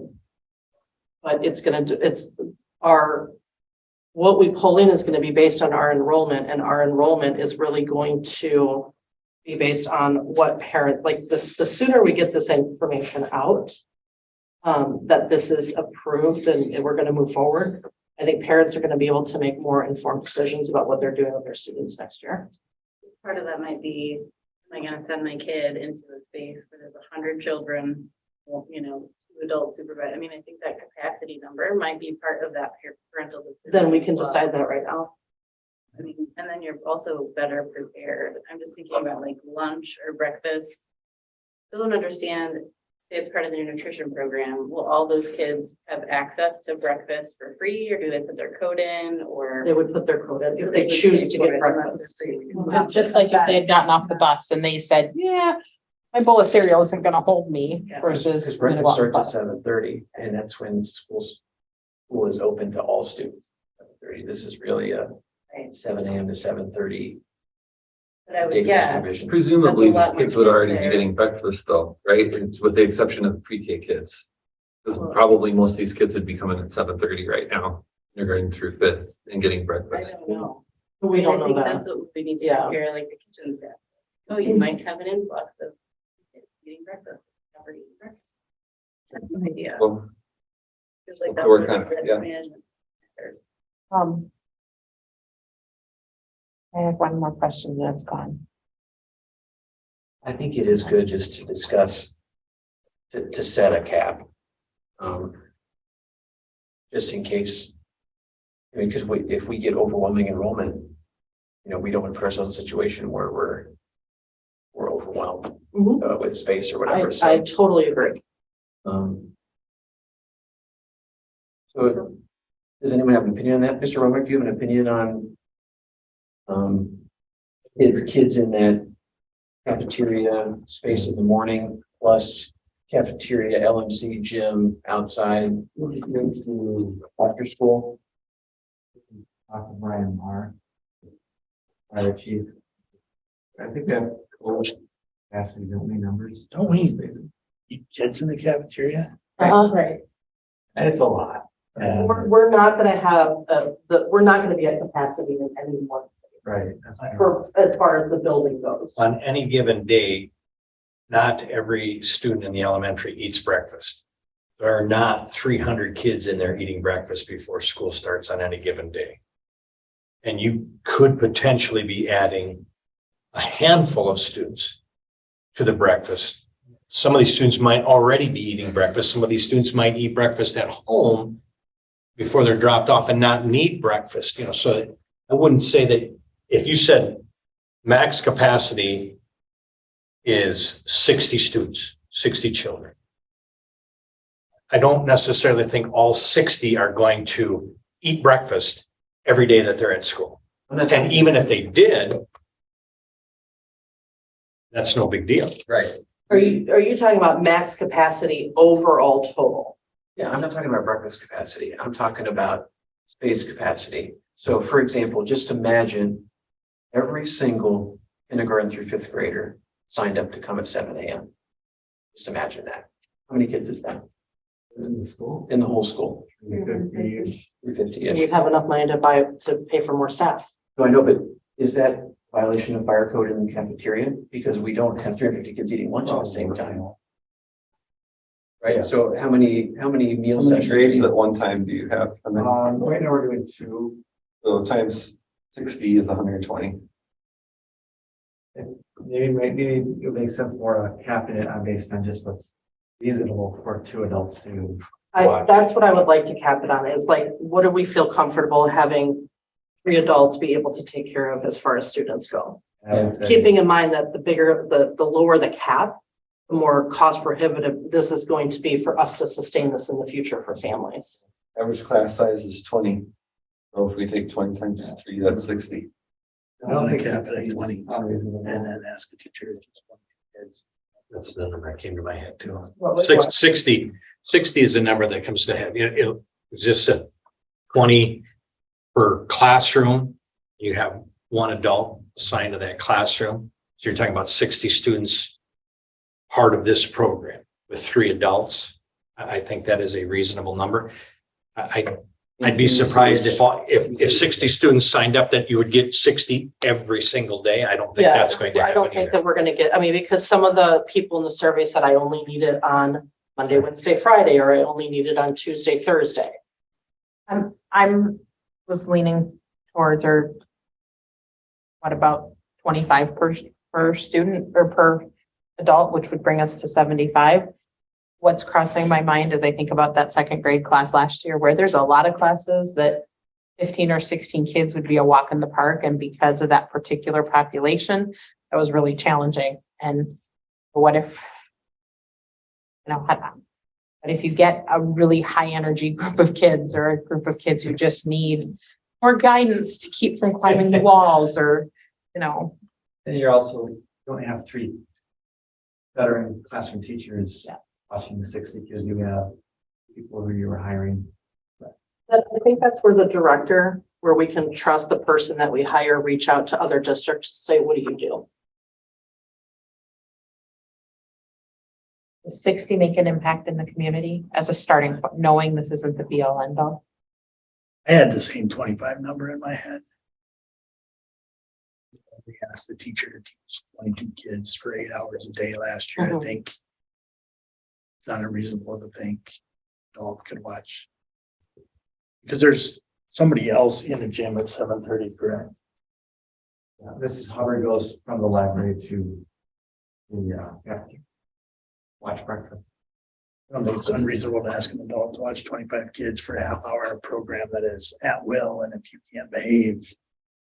And part of what That's we in that put in same here is that the behavior standards that are expected throughout the day are the same that are expected before and after school care. Wednesdays, It would Is it be just- from dismissal until 6 o'clock. so you get that extra hour, same cost. Okay. I mean, I'm not finding fault with that, and I think it would be way more complicated if you said Yes, Wednesdays is extra. that's why we left it the same. What about students who are showing up after they know the routine, instead of 7:30, they're showing up at 7:25, 7:20. Now there's somebody here. So the director would have who is in before school care. And if that becomes a huge issue, I would expect that the director take care of it. And if because we could sit here and come up with 500 what ifs. Valid point. Yeah. The other thing is you're paying $3 for 7 o'clock to 7:55. If my son takes his time walking to school and doesn't get there till 7:25, I'm still paying $3. Nobody's watching my child till they get to the building. So I think, and obviously, if there's anything like one of my children it was a challenge to get them dressed and out the door in the mornings. And sometimes I might not be there at 7. I might be 7:10 when I drop them off, but I'm still dropping them off because it gets me to my destination. I think those things are minor and things that can be ironed out. If they become issues, we can try to iron that out as we move forward. Back to your question, that is something that I would say the previous week would need to be paid for the following. that is something that I would leave up to the director and finance, and because they're really big, the director would be big. But it does say payments are expected to be paid to the school by Friday of each week. It just doesn't say for which week. Right. I'm assuming, it reads to me a week. And not the week before. That reads to me, but maybe it should be specified. No, we can, that's something that we can absolutely put in here that makes it easier. It sounds like, week to week, you're signing up your kid. Am I paying daily rate or a weekly rate? So no, Right. when you sign up when you register, if you look at the registration form, so this would be filled out when you register your kids for school. You choose one at the beginning of the year. Now, I'm not saying that the parent would have to stick to this because I understand that life happens. And the parent, and if they wanted to change this, I would assume that we would want to be flexible with that family and that they would deal with that with the director and figure all of that out. Like if I say, okay, Torrin's only going to come in the morning on Mondays. And then the following week, I'm like, nope, he's got to be here before and after school for 5 days. The director might want to put in like, hey, we need 2 weeks to a week to get things figured out. But this isn't like a week to week schedule. This is a commitment for the year. Yeah. With the understanding that things in family situations might change and they might need to change the schedule. But the care could be paid for weekly Yes. by the Friday of that week that you're paying for. Yeah, and then we put in here that if you're 2 weeks behind, then you might not be allowed to come. But Right. we can take all of that out and just put that you have to prepay to come the following week. And again, that would be something between the director or if that's what we want to change right now to make it easier to approve, we can change that right now. I don't mind Friday the week of. I don't either unless we run into a lot of late payments and It's a fairly common childcare practice. I think as long as it goes fine, I don't enforcing a prepaid is necessary. And the director would be the one who's responsible for managing the Tracking it. finances and tracking who's paid. And I mean, of course, if a kid shows up and we're like, nope, can't come in, your parent hasn't paid in 2 weeks, we're not, right? But the director would have a professional conversation. I have questions for Angie and Matt.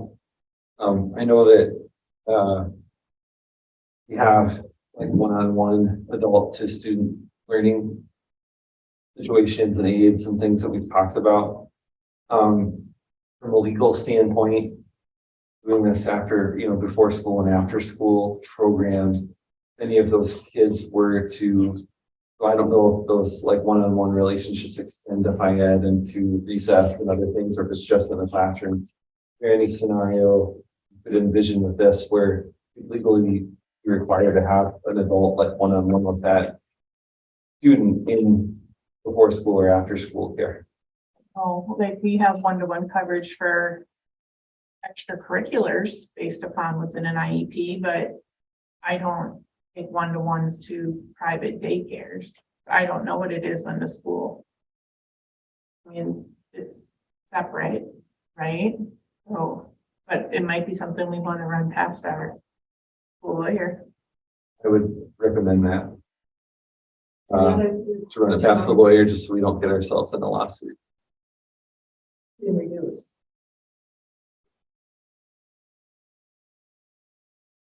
Well, the only thing would be breakfast, and it could already be here. This service. So we free and reduced Oh. daycare. Got it, sorry. Yeah, What compensates for the use of the file? It's an equity issue because certainly the families who might benefit the most, well, at least be underemployed or with 3 jobs and it really would benefit them. Yeah. Challenge, you could look to the community to. well, maybe the $15,000 can play into that, but I think for me, it's more the legal thing. Is this son of an attorney, like never to put yourself in a position where, somebody's gonna come after you because you weren't giving like the care that you had agreed to give. So even though because a typical IEP has things stated for when they are doing school related activities or during the day. So you're saying that even though it's outside of regular classroom hours, because it's still on school property? Right. The school sponsored that. Clearly, we're hiring the director. We're going to be hiring the assistants. Paying for them through the school district. Right, I just wanted to Yeah. clarify, Yep. yeah. We're obligated to give them a free and appropriate public education. I would argue that before and after school care would not fall under that. 10-minute call to the lawyer. Probably would be worth it. I've got a note down on that. And then did you have stats, on what people wanted? So what I imagine is most people are going to want after school care because that's 3 hours versus dropping off a half hour early. But do you have any stats on that? Not for the before school care, but we had in the survey results that I shared, the after school care interest. Most families said that they would pick up by 5:30. There was quite a handful that, said 6 o'clock, but we wanted to give the families that option because some of them don't get off till 5 or 5:30 and they Sure. work far away, right? Yeah, more I was just wondering if the whole stuff about the morning care is kind of a moot point because maybe we're not going to have a lot of pickup on that. It'll be mostly after school. Do you want to talk about what you did, what you explained before, as far as what the morning looked like? In a previous district? Mhm. In a previous district, I had a little old lady that sat in the cafeteria, and when the buses came, all students reported to the cafeteria.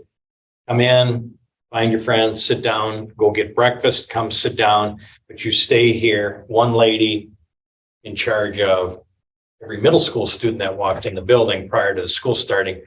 And then when it was time, whether it was 7:45 or 7:50, she'd open the door and dismiss all the students into the rest of the building. I can envision not one little old lady, but the staff would be here, students are coming in, and they would be in the cafeteria, hey, eat breakfast, sit and talk with your friends. You can socialize, you're supervised, you're safe, parents don't have to worry. And now it's time where the doors open up and everybody else can go somewhere to their rooms, to their teachers. By all means, you're free to go, you're dismissed as well. So I see that as how that before school opportunity would work. We have a set of doors that come right in from the outside into the cafeteria. Students could easily come in there, or they could come in the doors by the music room and then come into the cafeteria. But it's just an easy drop off in that location. And I think it might be a little bumpy or glitchy the first, month as everybody gets used to it, but. Sure. I was just wondering if there was, when you did your survey, so it sounds like we didn't ask about increase. We before did school not, care. we did not ask about before school care, but then when the operations committee met, and the last time we talked about it as a board, you asked me to put that before school care in here as an option for Okay, families. cool. There was comments. There were a few Yeah, comments, and- a few comments in the survey and about before school care, and we didn't want it to start at like 6:30. We wanted it to be kind of reasonable for. Okay. And I think until we actually put a program out there, Not doing no- hypothetical on who's going to sign up. Right. Right. I just imagine the after school care is going to be the real. Yes, I agree. I agree. Could somebody who works as an aide in the school or in some sort of a support position fill these roles based on the schedule that's laid out? They're scheduled 6:45 to 8:15, 3:15 to 6:15. Once you approve posting, I will push this out to any support staff member to see if there'd be any interest in Okay, so that is additional acceptable. hours.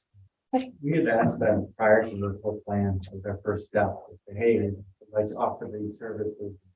One district-wide was interested at the time, from then you're looking now. I think too, the only other thing is, they work 35 hours a week, so you're not gonna want them to work more than 5 hours, so you're not paying if they were full-time. But if this is a coaching contract, don't our coaches work full-time and then coach stuff afterwards? That might be, it's a separate contract. Might be. I'm not saying that that's what should happen here. I'm just, again, asking for Yeah. clarification. Okay. And again, we're not forcing this onto any current staff member. We are offering it to them. Correct. Right, okay. Job market, how concerned are we about our ability to hire a director and 2 part-time childcare providers? Like. But really probably by the second week of August, so they have time to get up and running. No, that's why I think we should. It is a concern. It is a concern. You know, in an ideal world, you'd hire somebody that has some educational background, but everybody with an educational background is also holding out hope that there's going to be a job offer for a full-time teaching position as well. I think at the end of the day, the community came to us with a problem statement, and we have a budget neutral proposal at this board meeting. That is probably going to be a little bit of that in the beginning, but I think that's to be expected. And to steal your words, could be a game changer in terms of enrollment. So That sounds like a motion. Oh, I was gonna say on the tails of that, I'll make a motion. And one of the points I was gonna make, or made sure to make a mental note is thank you to everybody that did the work on this, but I think more importantly, this developed from parents who came to us with a problem, made themselves vulnerable, came and spoke to us. We can't solve everybody's problems, and everybody's problems are not this large, but I think more of that needs to happen. And you can quote me on that so parents hear it, but You're also part of the solution too, right? yeah, You know, yes, they met yeah, with but continued feedback. I mean, we wouldn't Really be helpful. here if people didn't make themselves vulnerable enough to come to us as a full board and say, this is the problem. And if we can't fix it, my kids have to go somewhere and get, in my opinion, a worse education.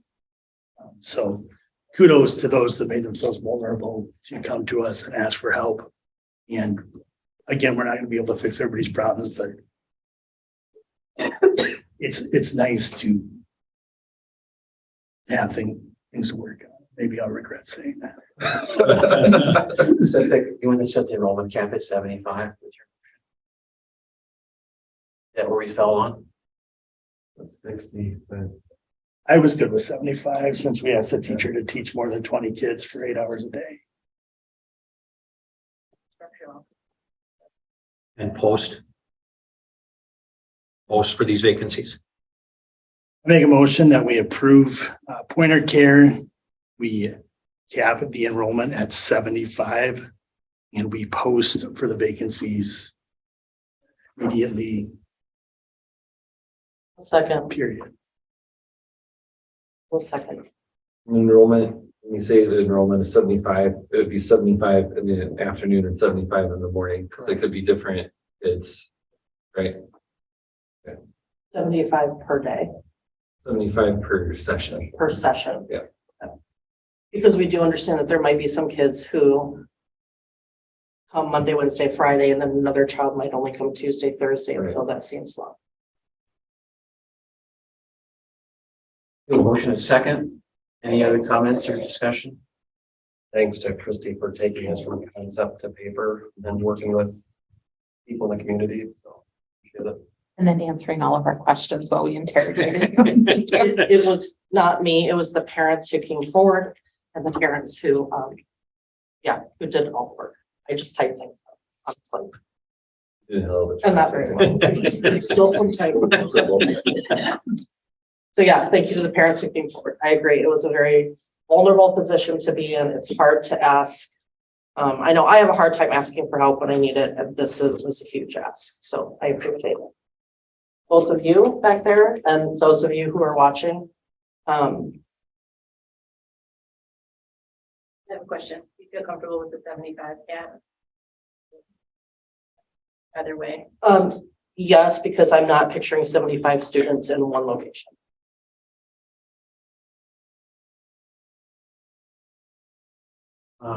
I'll just say that, if we get 40 kids to sign up, that will make this a budget neutral program. 40 students full-time.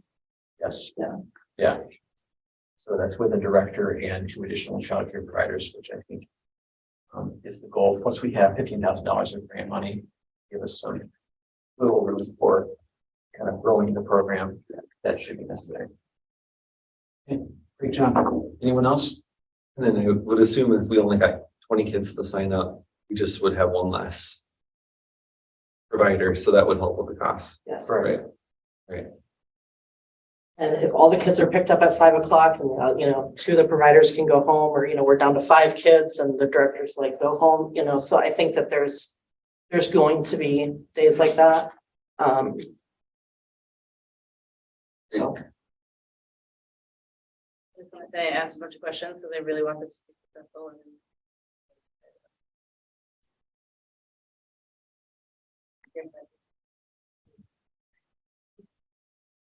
I don't think it was said, but this was recommended to the full board by operations on a 3-0 vote. Is that correct? Recall the question. Bush, Yes. Harris, Yes. Eisner. Yes. Johnston. Yes. Stone. Yes. Bergstrom. Yes. Yes.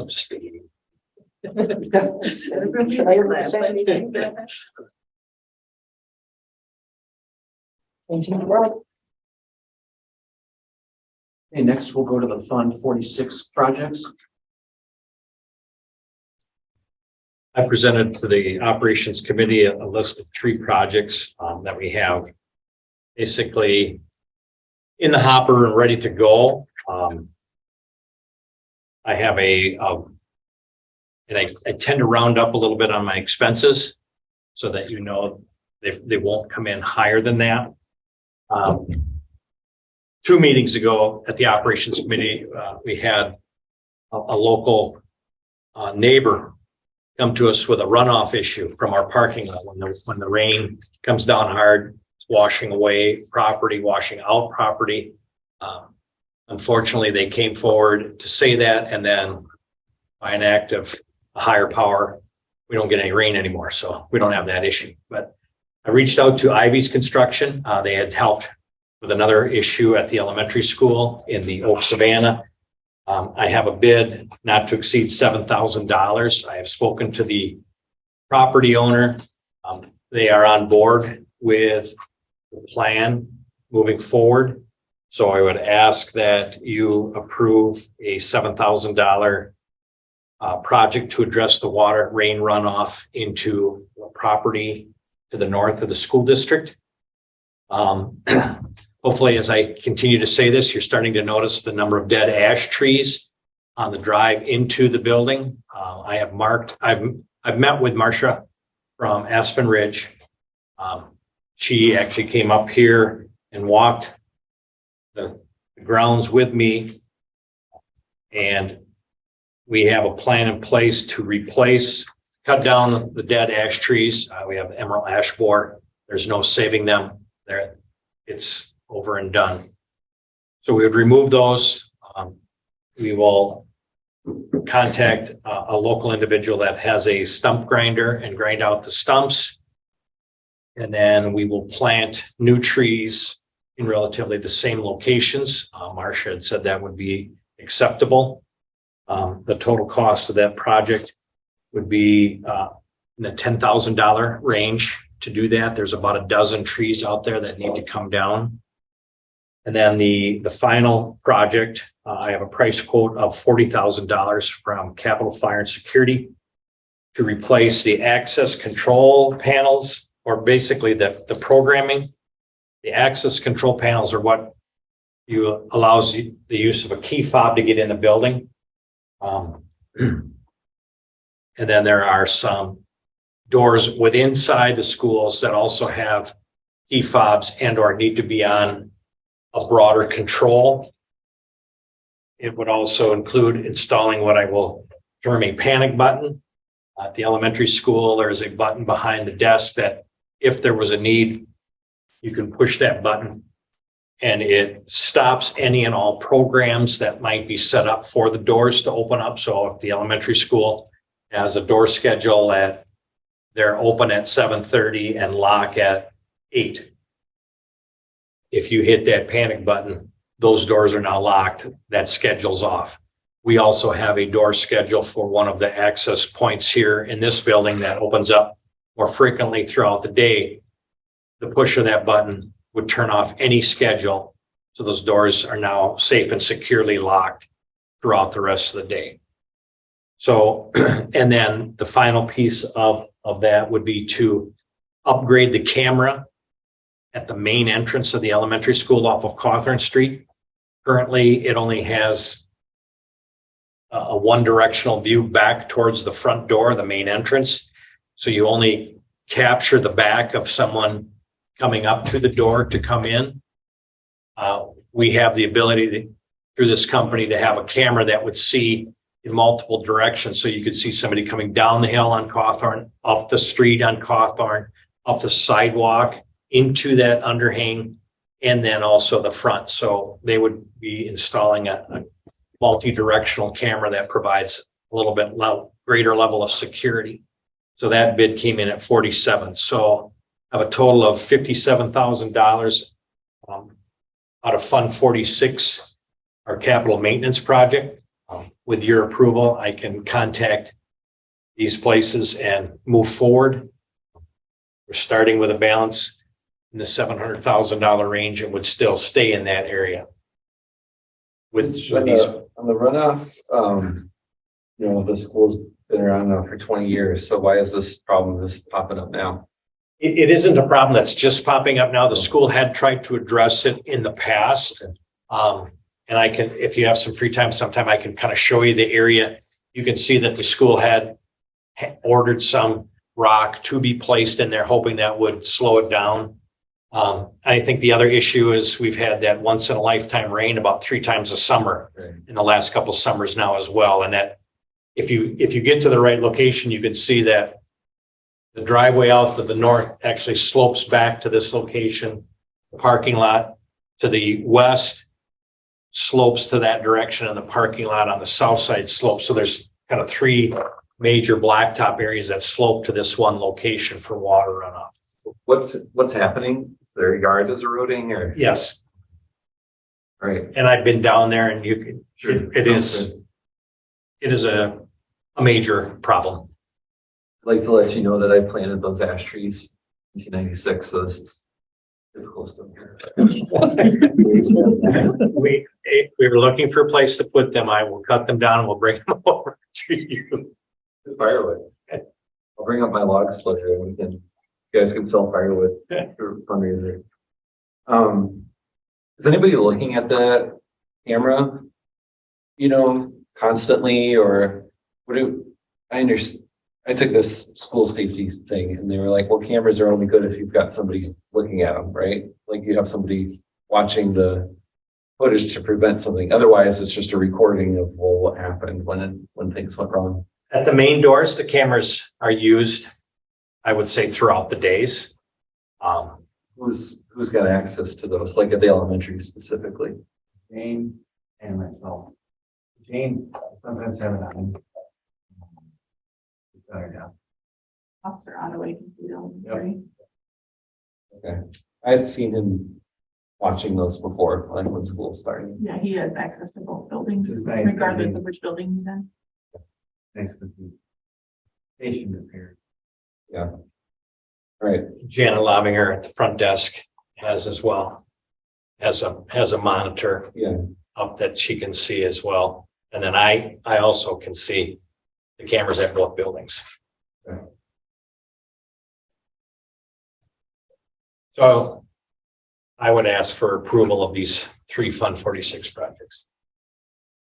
Make a motion that we approve the Fund 46 projects as presented. I'll second.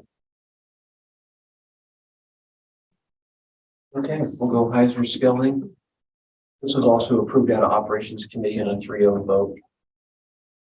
Any other comments or discussion? Would you have a question? Eisner, Yes. Johnson, Yes. Gelding. Yes. Bergstrom. Yes. Bush, Yes. Harris. Yes. Yes. And before we move on, I'd like to make another motion that the board approves the transfer of up to $200,000 to Fund 46 after the audit is completed at the recommendation of Johnson Black on what that number is to Fund 46. This Once is what that we're, number's this established. is the surplus. Yeah, And Fund 46 is only for Capital maintenance. capital maintenance. And there's nothing else we can do with that money. you stated in the fund balance. Not get the funding of it. If we put it into a what's the rainy day fund? That's fund balance. So how does money ever go into fund balance then? I'm sorry. Basically, you leave money there. So if we had a budget surplus and we just left it as a surplus, that would go into our cash reserves. Right.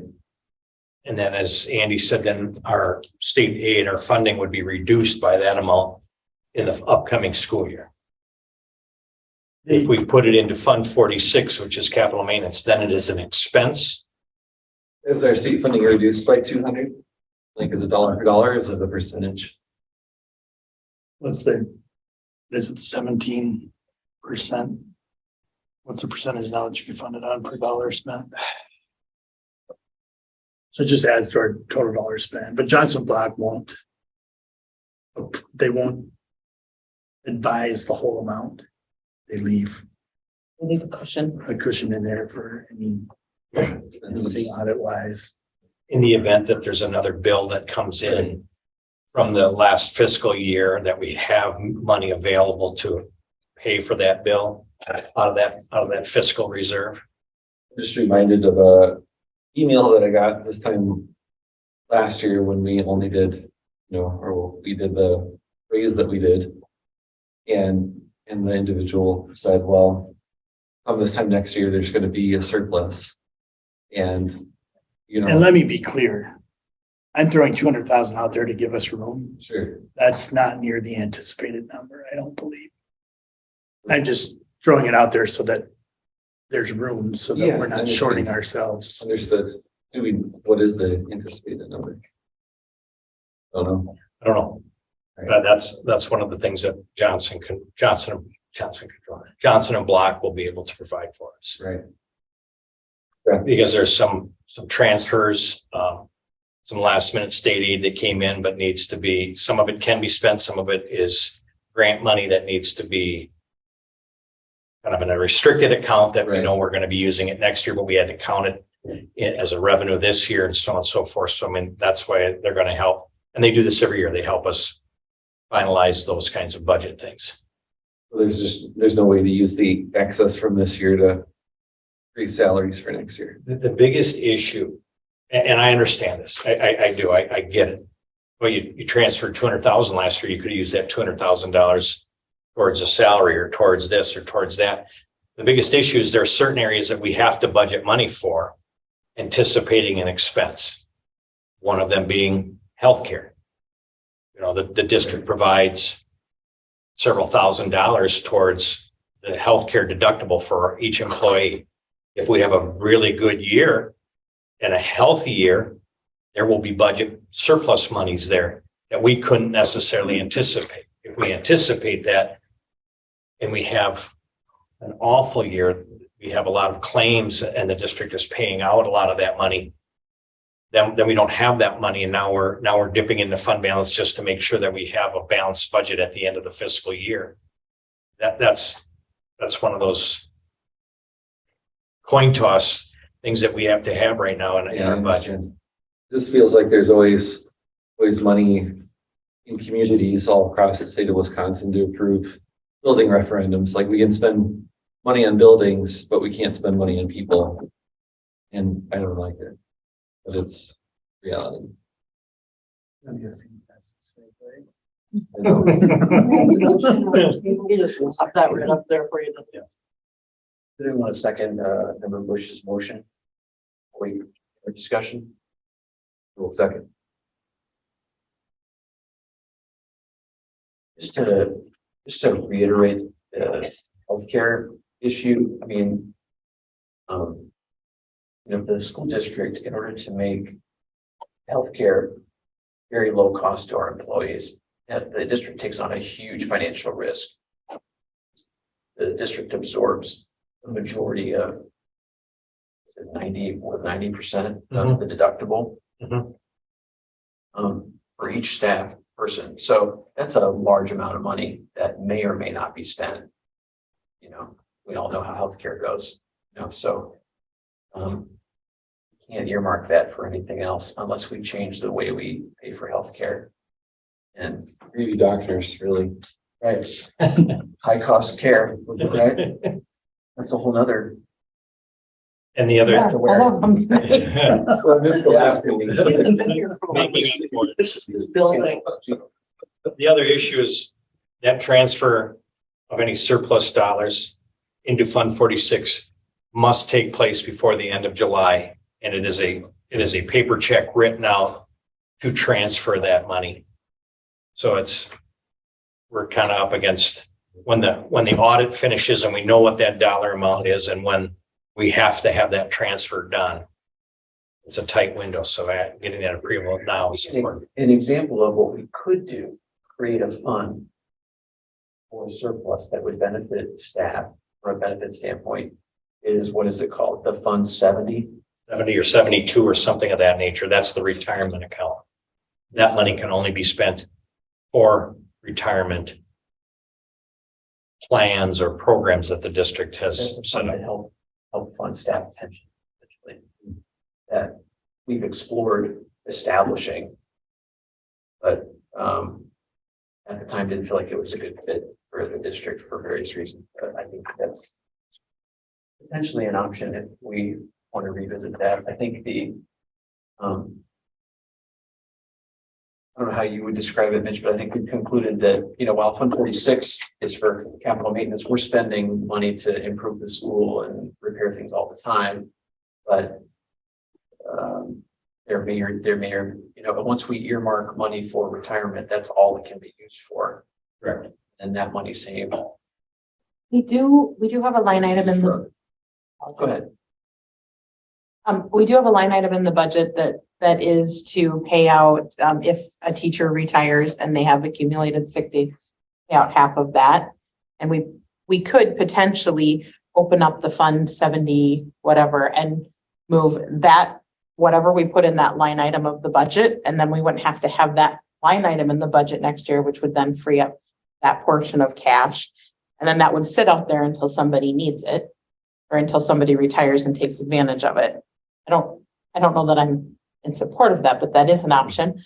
I don't believe it's enough I don't believe the amount, you know, the maybe $30,000 we'd move would be enough to change the percentage of raise we can give across the board. We also budgeted a contingency fund to pay out sick days for retirees that year. Is that correct? That's different than what Johnny just That's what I I just think it's the described. same thing. Well, okay. Yes, I assume that's what. That's what I didn't explain it Yeah. very well. Well, that's it. Yeah. It triggered a. Yeah, they get half their sick days at their per diem I guess the point for is teachers. we budget for a certain number of staff Right. per year, and Yeah. that could be decreased or increased in the budget to, you know, but it's an estimate every year. And if we have less retirees, then we don't get that money. And if we have more retirees, then So we still wouldn't be completely free of any budget obligation around it. any other comments about transferring any potential year surplus into Fund 46? At a max of 200,000. Okay. We had Bush and Harris for a second. Bush, Yes. Harris, Yes. Kinsler, Yes. Johnson. Yes. Tobin. Yes. Bergstrom. Yes. Dunn. Yes. Okay. Next, we'll go to WASB business honor roll, Yes, right? yes. Okay. Does anyone have any nominations for the business honor roll for this year? The thing that we gave to the Chronicle and the Swannies and stuff, or is that was our own journal one? Um, Do you want me to run through the list really quick? Yeah, just pulling it up. So there's the Democrat Tribune, Dodgeville Chronicle, Kiwanis, Mineral Point Public Library was last year. The year before it was Chambers Masonry, Mineral Point's Excellent in Education Endowment Fund, Pointer Pantry, and Webs at Work. 2020 recipients were Alliant Energy and Morgan Photography, Ivy's Construction, and Vortex Optics. 2019 recipients were Military Ridge Veterinarian Service, Shake Rag Alley Center for the Arts, and Sleepy Valley Kennels. In 2018, we had Badger Welding, Midwest Roofing, and the Orthopedic Institute of Southwest Health, or at Southwest Health, and SSM Health. 2017 was Farmers Implement Store, Gorgon Funeral Services, Mineral Point Opera House. 2016, Farmer Savings Bank, Kristen Mitchell Design, Mound City Bank, Point Foods, and Seymour Grain. And 2015, which is as far back as this list goes, Yep. is Cummins Emissions Solutions. Sleepy Valley Kennels, is that Indy Sport? Is it, Yes. it was whoever provided Yes. the therapy Yes. dogs. Yep. One that came to mind, and I don't know the amount of contribution, but Dodge Point Country Club, knowing that we've had a successful golf program and they allow our students to go out there and golf. Good. I also know that Midway Lanes allows our students to go out there and bowl. I think we may pay for both of those services, but they do open their facilities to our PE classes as well as to the middle school recreation for the end of the school year. That's the best. There might be others, but those were the only two things that came to mind. And they both happen to be very close. Like I drive past them on my way here. So. That's not, I mean, I had a couple thoughts and then I realized that they're past recipients, so they're ineligible. What about the new bookstore, the Republic of Letters? I know both my kids. One of their friends in different grades. They're great. All good, let's go.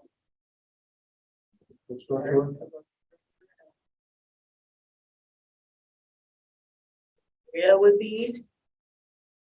It's really around just supporting our district. I don't think there's specific criteria. Is there any business that hasn't been recognized in the past that's been particularly supportive or engaged in the youth apprentice programs? Matt and I were just talking about that. And the one that comes to mind for me is near and dear. Sealoft took on a student with a high level of disabilities this year, and to step up and to be honest, when Mr. Leonard and I approached them about potentially taking on, I had done research and I had all this to sell, and I walked in and they're like, yeah, we'd love to. And I was like, I don't even, I mean, just the openness and they've created positions for him. They've created integrated positions for him. I mean, I couldn't have asked for a better partner. It's like the most successful job placement I've ever had for a student with a disability. And I don't want to take away from any of the other businesses that have allowed our students in, but they're setting a bar really high for an integrated workplace. That's great. Pretty good Sorry, endorsement. we got Yeah. Carrie's gonna do yourself. I know. I'll do it next time. It's okay. You do it for us. Just to be clear, I mean, we don't have to, we can do up to 5, but we don't have to do 5.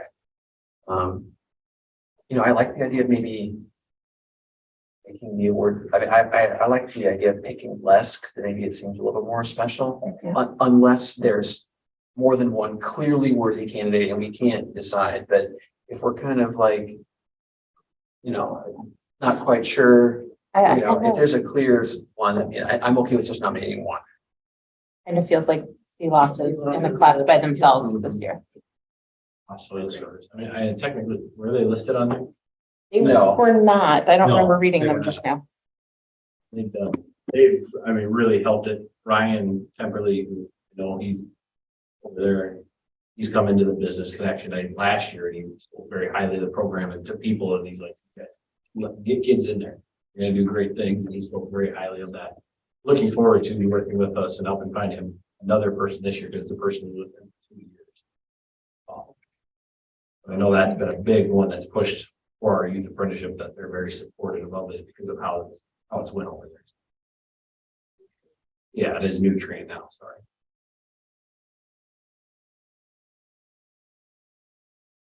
They got that out. Yeah, and they're in the same. We've had great success and we've had great recognition around the youth apprenticeship program. So it would be neat to have two honorees that tie back to that, kind of make that team. Not that the others haven't done great things and we can revisit that in the future, but.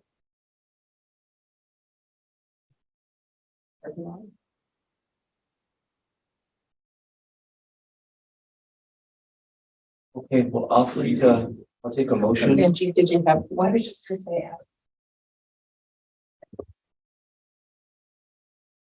I was just gonna ask if they had been doing things ongoing this year, or is this kind of tree deal kind of the first partnership with They them? helped come design the elementary trees or flowers up the front last year, like they came and laid it all out and it's really nice down there. Inside the elementary building, they did all the design for us.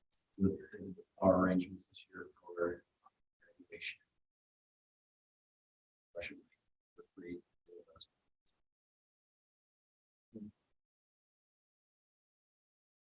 Okay, I like that too. Yeah. Trees are good. Mr. Actor. Okay. So do we need a motion? Yes, we do. All right, I move that we submit Sealoft, Process Soil Service, and Aspen Ridge to the WASB Business Honor Roll as our 2023 recognition, recipients of recognition. Let me look up what the right name for us. Oh, sorry, I amend that to say Nutrium. Was Ready Ag. It's changed. Get sold again. We're doing the animal health Oh, okay. and nutrition. I think nutrient. Ag solution. Gotta get a second. Second. Okay, we have Heisner Bergstrom. Discussion, thank you for the input. Any other comments? Eisner? Yes. Yes. Galvin? Yes. Bergstrom? Yes. Bush? Yes. Aaron? Yes. Yes. Approval of academic standards.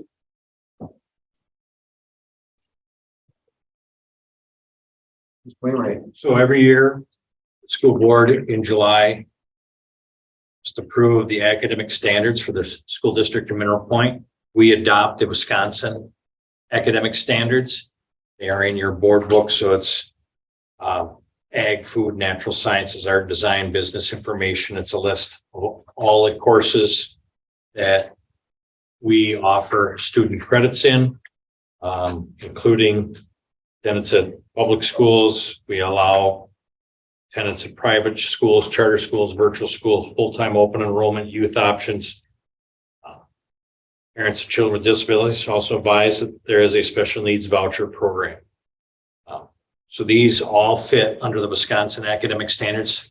These are the same standards we have adopted year after year, and I would ask that you adopt these standards again for the 23-24 school year.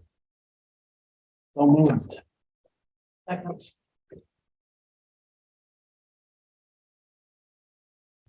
I'm assuming these are fairly unchanged from last year, or Correct. any further updates? No. Okay. Okay. Any more comments or discussion? We had Bush and Johnson. Okay. Bush? Yes. Harris? Yes. Eisner? Yes. Johnson? Yes. Galvin? Yes. Bergstrom? Yes. Approval of the handbooks. You have multiple handbooks that are included in board book. There were no changes to the safety handbook other than a name and or date. You know, maybe Ms. Dahl or Mr. Schmitz was removed and their replacements were inserted in place of those, or updating the 23-24 school year. Same thing with the employee handbook. There were no changes So I would ask that you approve the 23-24 safety handbook and employee handbook with no changes for this upcoming school year. You want to go through all of them. High school handbook. Mr. Austin, would you like to touch on some of the highlights? A lot of it was instead of, we changed it to family student handbook, so a lot of the changes are kind of just wording of things. Just to make it a little more clear as you go throughout it. Kind of states a little more of those guidelines with the parking, what we've been following. Dual credit opportunities. Mrs. Brunson added a section on Ms. Brunson, yep, dual just credit. scroll down here. We did add fees must be paid to put that actually in the handbook for graduation ceremony. We've done that for years. We've just kind of cleaned some stuff up. I want to get down here. We did add a Wednesday pointer study program that we're going to try and do this year. The 325 of the student has 5 missing assignments or more, or has a failing grade. We're going to ask that high school level that they stay on that Wednesday, get caught up on. We just added that in there. We thought that might help kind of with some of those grades that we do see some kids that they slack off, and then they get caught up, and it's like, let's not get to that point. We thought that might actually address that. We had a couple of people that said, hey, we'd gladly stay for the extra hour on a Wednesday and do that. Relatively low cost in order to accomplish that. We thought that would be a really good thing to do. And then, yes, one of the biggest things added in there is just the dual enrollment. And with dual enrollment and youth apprenticeship opportunities, Ms. Brunson wanted to make sure that got put into the handbook. And when it's posted live, there's actually links in it that'll take it to the paperwork. Which a lot of it is just cleaning up some language to make it.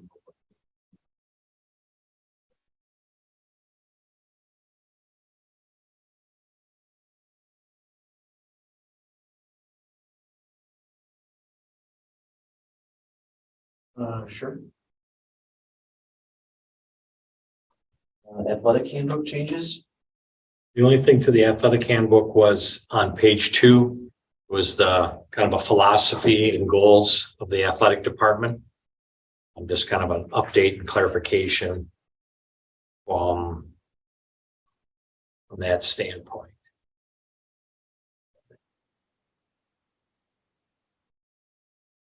Yeah, so the athletic activity department mission statement, the department philosophy, and the department goals were updated. Some language changes, but nothing major, just to kind of help clarify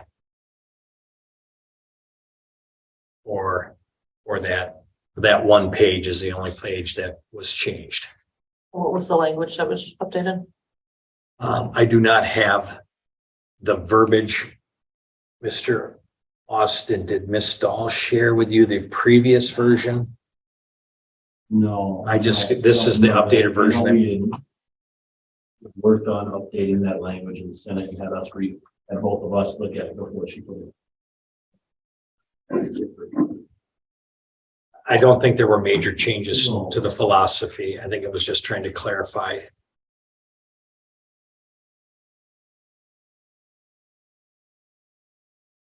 And I would say probably the changes that came the most were the department goals. So if you look at so I can see it, my old age, promote the development of favorable habits and positive attitudes in students that will prepare them for life, promote academic excellence in the classroom, recognize and promote the lessons learned regarding good sportsmanship, ethics, teamwork, and the value of competing, win or lose. Some of those things, I think, again, I think it was some minor word changes here or there, but I think those are some of the things that maybe received kind of the edits in that philosophy page. Was this reviewed by Mr. Carr before it was submitted? No.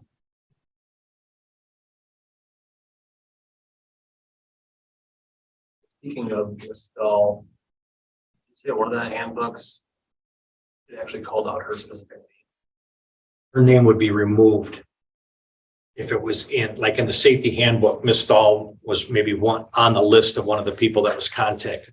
Ms. Dahl is no longer there, and her replacement was put into that place. So kind of decision-making tree, so to speak, or a phone tree. I was thinking of like, do we put titles instead of names, so it doesn't have to be updated? They leave. I think you're including contact information, right? Like, Correct. Email. Email and cell phone numbers in certain circumstances. Middle school handbook. The only changes were editorial, again, removing Stahl as the middle school principal and inserting the new staff people into those positions. Middle school activities, there were no changes. Elementary handbook, I know one of the sections was in Nurse Lindsay had updated. And Matt, I don't think there were any other changes to do. No. So kind of a clarification around any kind of a contagious disease, strep throat, whooping cough, whatever the case, so it's like, these are the expectations.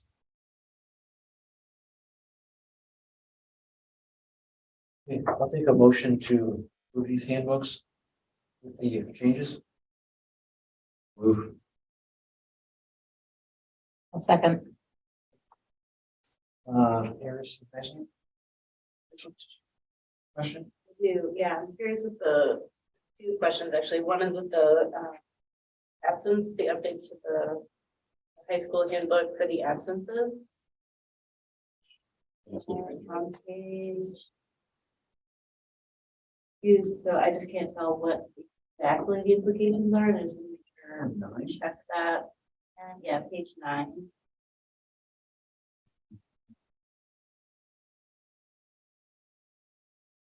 The stuff that's been struck out, are you on? Yeah, where it says like sentences and medical definitions. Come over your computers. Then- So I should write it off. That's okay. Did we check it? So the That- to the statute. That is the state statute. They just that put it is- straight yep, over there. yep. Okay. We just and there's probably cleaned it up a little implications for your reporting and accountability. Right. And all of that stuff. That is the state statute. Yes, they get 10 days per year, 5 per semester.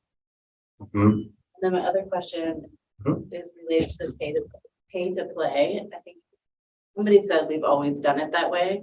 I'm just thinking about equity. We were talking earlier about how important it is to be in extracurricular activities. Mhm. And I'm curious, and I think I've asked this question before, and there's some like system that you can't really see where kids get stuff covered. Yep. But what does that look like? So if What it's, if it's like, I want to show up and participate in something, but I didn't pay my fee? What's that process? like, This is a good question. So there's like an athletic fee of $25 or $50 or $100. So that every student must pay that, yeah, and it goes along with the activity code sign, having either a physical or alternate year card on file and their athletic participation fee paid for. If it comes to the terms of students and families that qualify for free and reduced lunch, there's where the families need to let the school know that it's okay, in essence, to share that information with the right people so that we can say, yes, Mitch Wainwright doesn't need to pay his fee. His family's filled out the proper forms and allow us to let you know that he does not have to pay his fee. That applies to graduation and walking and. As long as the families yeah. allow that information to be shared.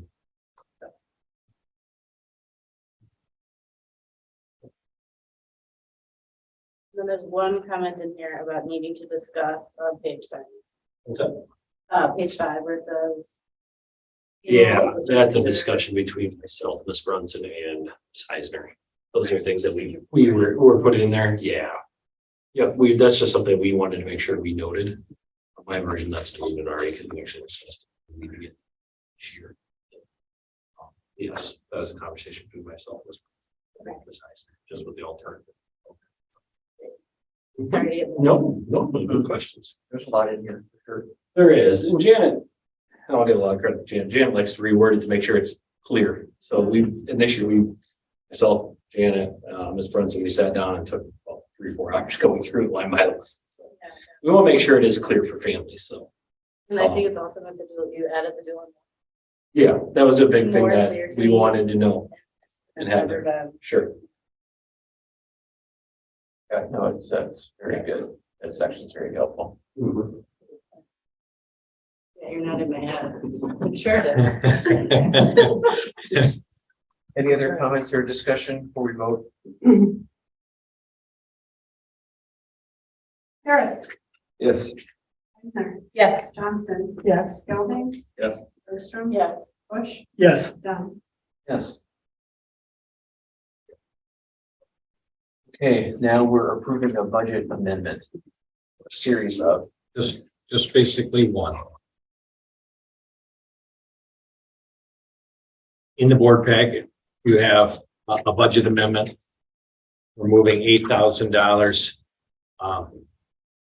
Is one of those examples of why would we have a budget surplus? We budgeted to have every custodian position filled, and we throughout the year have had multiple custodian positions unfilled. Therefore, there's some budget surplus monies there. So we're moving $8,000 from a custodial position to the board approved early retirement benefit package. This is money we have available. We're just moving it to a proper budget item to expend it. Motion to approve. Make a motion to approve the budget amendment.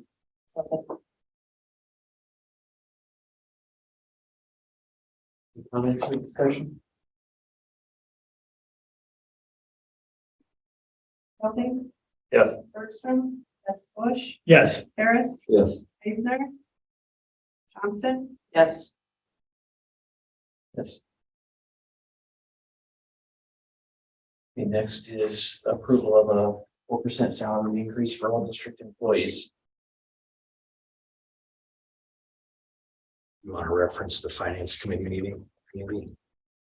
yeah, so we met July 5th on the finance committee. And this was the primary discussion, this and the overall budget.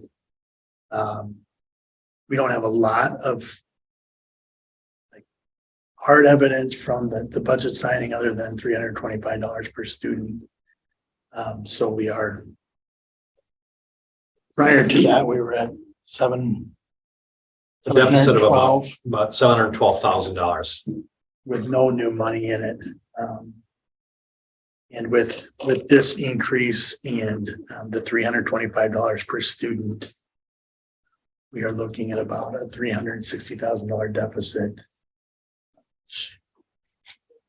We'll finalize that in October, but if approved, this portion of that will go into the budget.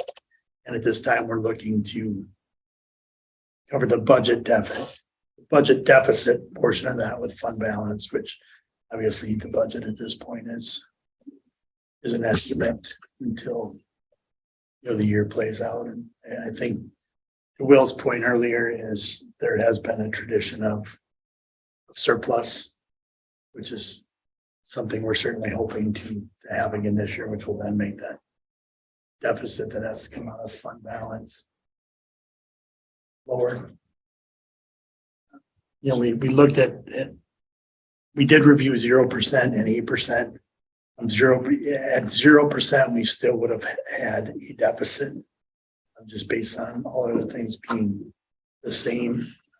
8%, obviously, the deficit grew a great amount. So this is the administration, recommended increase and passed the finance committee at 2-0. I think a couple other things we discussed at that point or at that meeting in terms of salary and staff and stuff. And I think maybe there's some general confusion around in the public is some of the conversations I had were about administration and rehiring the middle school principal, 98% positive.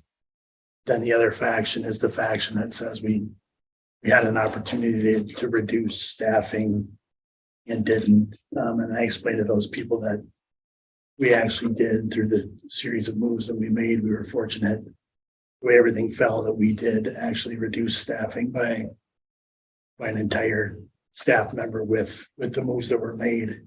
So I think that's an important point to make as we move forward so that people understand what we're looking at. The other piece is through the other moves that were made and good luck and good hires, we were able to hire a bunch of tremendous teachers and only increase salaries and benefits in total by, I believe the number was $50,000 in total. That's with the 4% increase. So I have that number as 42,288, so under 50. The total salary. salary and benefits combined will go up 42,000 on the budget if this passes with the 4% increase. And if we gave a full 8% CPI increase, what would that deficit look like? 585,000. What? 585,000. We would need to find Oh, about a sorry, I didn't read down far enough. Okay, thank you. $500,000 for fund balance. $500,000 if we gave the full 8%. Yes. 360 or 4%. Correct. I'm just looking, I apologize, I missed the meeting as well. But, what is our fund balance? Approximately. I know it's a moving It's target. moving, it's a little over $1 million in cash flow. Okay. And then we have a mandate to keep a certain part of it, right? 15%. Your board policy says you need to at least maintain a 15% fund balance. 15% of what? Expenditures. So our total expenditures are 15 million.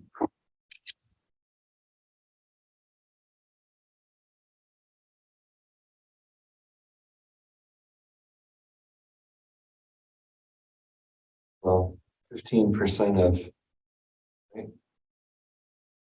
10% would be 1.5 million, Be 2.25. 2.25 million. He gave the cash portion of fund balance. A lot of them are. A lot of fixed assets. Is that the general fund number here, fund 10? That's something else. Something That's else. something else. Okay. So what is the total? Make sure that we're not in violation by giving the 4% CPI. I don't have that information right in front of me. I can get you that information and send it out to all Well, of I our assume, members. I assume that you looked at that. Yeah, yes. Based on 20, the prior audit. Yeah. So we won't know a hard unbalanced number until. Right. the end of July. But we can do the 4%. We can do that. Yeah. The 360,000 would keep us, We're dipping into this fund, right? Right. and that's with no new monies. And, as Mitch let us know today, that is with all of Fund 27 being expensed back in, assuming no flow through, no grant money, which was, it seems, a significant portion of that number last year. I don't think it's unreasonable to assume we'll at least get some of that. 20% of expenditures be 15%, $250,000, right? So spending 360 on the deficit would still keep us above that. Right. That's $250,000 threshold. That's what you're asking, isn't it? Yeah. Just I don't want to violate it. And is it our policy? It's not a state. It's your policy. But what it does do is put us in a position where we have decreased our overall security blanket or rainy day fund. And we need to start talking about how we're going to continue to fund the school while offering the level of programming we're offering, which means we have to start having those really hard conversations about revenue sources and the way we're structured, that pretty much comes down to a referendum. Sure. Um. I guess it makes sense to me to do the.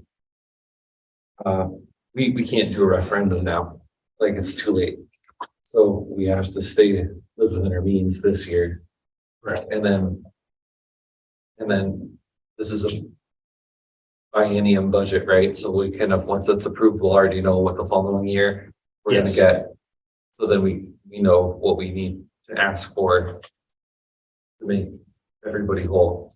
Our next opportunity, if a referendum is on the horizon, would be next spring, would be the April election. Okay. If we go to referendum in April of 2024, property taxes that are paid in early 2025 would reflect that higher amount. And that's what we would budget the 24-25 school year based on that referendum results. Yes. Yes, And we would collect it during the second half of the school year. yes. Okay, thank you. There's no, and I don't know where I'm missing the detail there, but there's no chance that with the estimates of like a 2.9% increase in aid, the flow through money and like all of that, there's still no way that it could come out ahead. In the long run. I'm not seeing any details, and everybody that I've asked that is closer to the information source has not been able to give me an answer yet, as what does this mean? The revenue estimates posted on July 1st are not, we don't follow those. I think this was based on the $325 per pupil increase, Correct. based on our 3-year rolling average, and a 3% increase in special education funding. So those are the most accurate pieces of information we have coming out of the Capitol, coming out of Madison. If we get in September, Baird Company, the finance company, gives us an estimate as to the value of the properties. They do this for all school districts, so they give an estimate of properties and kind of what you might anticipate getting in tax payments. We get that in September, and as they always say, this is an estimate and it might change, but then you get that information in October, and it's pre-populated on a revenue limit worksheet from the state. So there's a lot of numbers. I mean, we put in our enrollment numbers, but they put in all these other numbers, and they never put enough numbers in for us.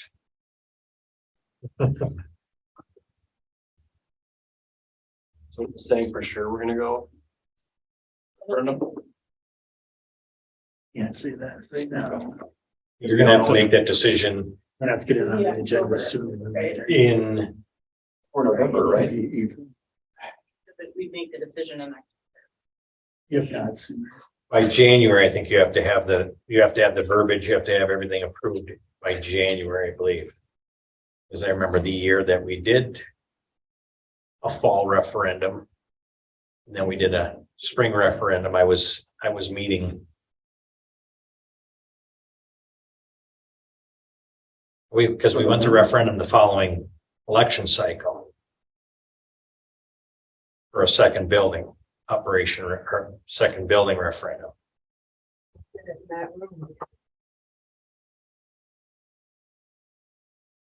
So there are deadlines that you have to follow. So it'll be this fall that you'll have to start making that determination and determine the language. For us, we would at least be able to get through October, so we know exactly what this first fiscal year will be and have a good idea what next fiscal year would be. At least revenues, additional revenues from the state. We do not get the CPI number. Is it March? The CPI number, is that March? February. So for businesses that run a fiscal year, July 1 to June 30th, that's like the March 1st, the March CPI number is the number that were recommended to look at, so that's where 8% came from the March CPI figure. So we would be looking at that next March. What is CPI for the upcoming school year?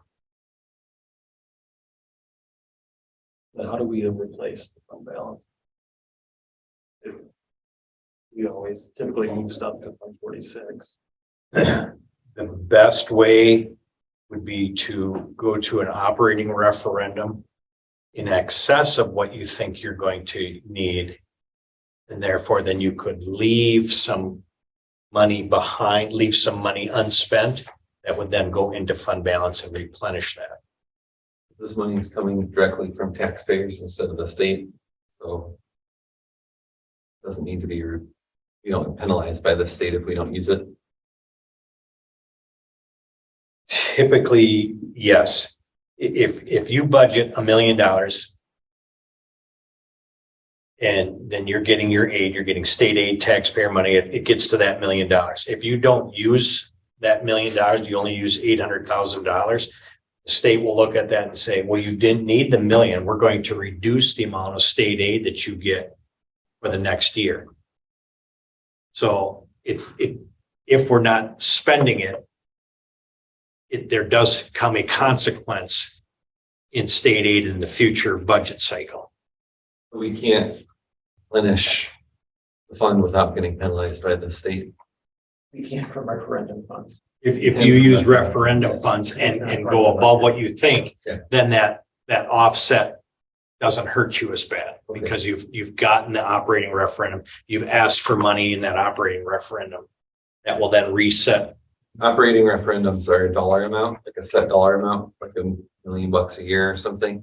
You can either do recurring or non-recurring. Right. So if you do a you might say, we're going to ask for $400,000 a year for 3 years. So it's going to be a $1.2 million referendum, but we're only going to levy $400,000 in each of the next 3 years. Or you can say, or the school district thinks we need $800,000 on a recurring basis, then that goes onto that tax levy and stays there forever. Right. It resets our base revenue. I guess presumably you'd want to go over because you want to replenish the fund balance, but then also there's going to be a CPI the next year. So you got to figure you don't want to do an operating referendum every year, every 2 years. You want to budget enough that you can give CPI in the future. The last operating referendum that we passed successfully was the same time we did the building. And the hope was that operating referendum would last us 3 years. We're now entering year 6. So we've been able to make that last. We've been able to use the ESSER monies have helped offset some things. So that 3-year referendum, even though it was a recurring referendum, you don't always get that value year after year after year. We thought it would last us 3 years before it'd have to come back. Well, now we're at year 6. I would like to think people would look at it and say the school has done the best it could with its finances to push that down the road as long as it could. I just want to state for the record that I feel badly that there's not a way for us to do CPI and also make people whole from last year, the one-time money that they got that we're now going to take away. Well, we're not taking it away, but it goes away. We don't have a way to go to referendum because it's like impossible. Like that ship has sailed for this upcoming year. And we have to be responsible because everybody's job here depends on us being responsible. Like we want to keep everybody, so we've got to be prudent. So 4% is prudent. But I agree with the email that we all received a copy of that. And I'd like to just say out loud, if you're not getting 8%, you are getting a pay cut essentially, because this is cost of living. So cost of living for all of us has gone up by 8% over the last year. And if your salary is not keeping pace, then you're making less money than you were the same time last year. So that's a fact. And I agree with it. And I feel it in my own life, you know, with my own salary. And I wish there was something more we could do, but just looking at that difference between 585 and 360, it's just too tight on that percentage and it's irresponsible. But I'll fight for and advocate for referendum to make everybody whole, you know, next year with what they're not getting this year, and we're also losing from last year. You don't have to agree with me on that day, but I just want to recognize the pain that the employees of the district, you know, are feeling with this, and it's, you know, 4% of your salary, which really this is like almost 6%. That's tough. But a lot of people in this country are in that. And as far as, you know, the taxpayers and in county roads and all that, we've all experienced inflation in prices, and this is just inflation in the price of education. So really it's just keeping pace with the rest of the world. It's like, and this is happening in every country. Like, I see it in my work in the 10 countries where we're doing business, and 8% would be welcome in like Guatemala and some of these other places where inflation is 12 to 15%. And that's like normal for them anyway. So I think that this is just sort of the cost of doing business, and the community, if they want this amazing quality education that school districts providing, we're going to have to pay our high quality teachers what they deserve, and to continue to, we're not even talking about giving them a raise, you know, it's just keeping their salary like where it is. So I'm almost like considering doing a symbolic no vote, you know, but I guess I'll just say here on the video that I wish we could do more, but it seems like the right thing to do.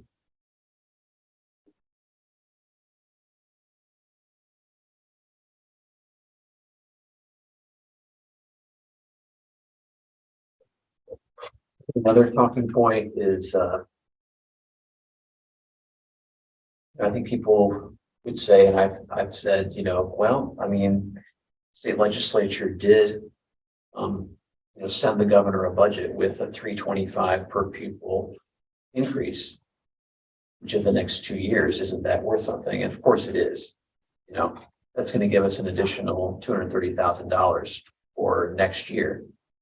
But you just take a rough estimate of our annual expenditures from last year to this year, it's going up $387 per pupil.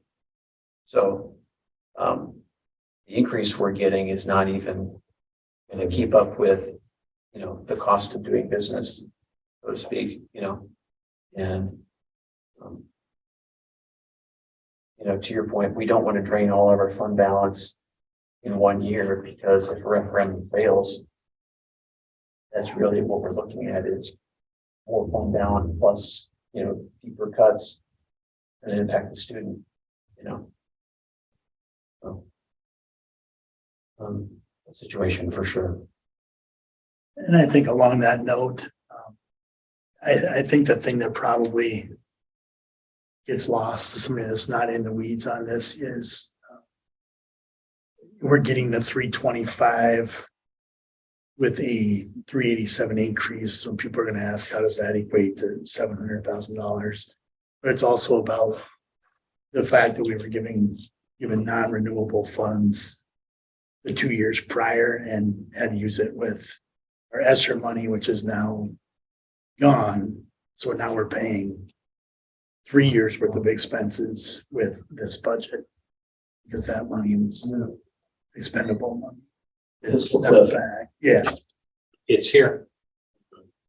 Yeah, the last 2 years we get zero. So 325 over 3 years is not the same as this huge. You're getting $325 per pupil this year. It's okay. We're getting 325 in essence for 3 years, like Andy said, that paying for past expenses right now. Well, I agree with a lot of what you said, and I think everybody thinks they should make more than what they make and they should get 8%, 10% every year. No, what company is paying 8%? Private, sorry, private. I think if we just compare it to last year, 0.7 to 4%. Yes, CPI is 8%, but I think 4% is a good increase. Basically.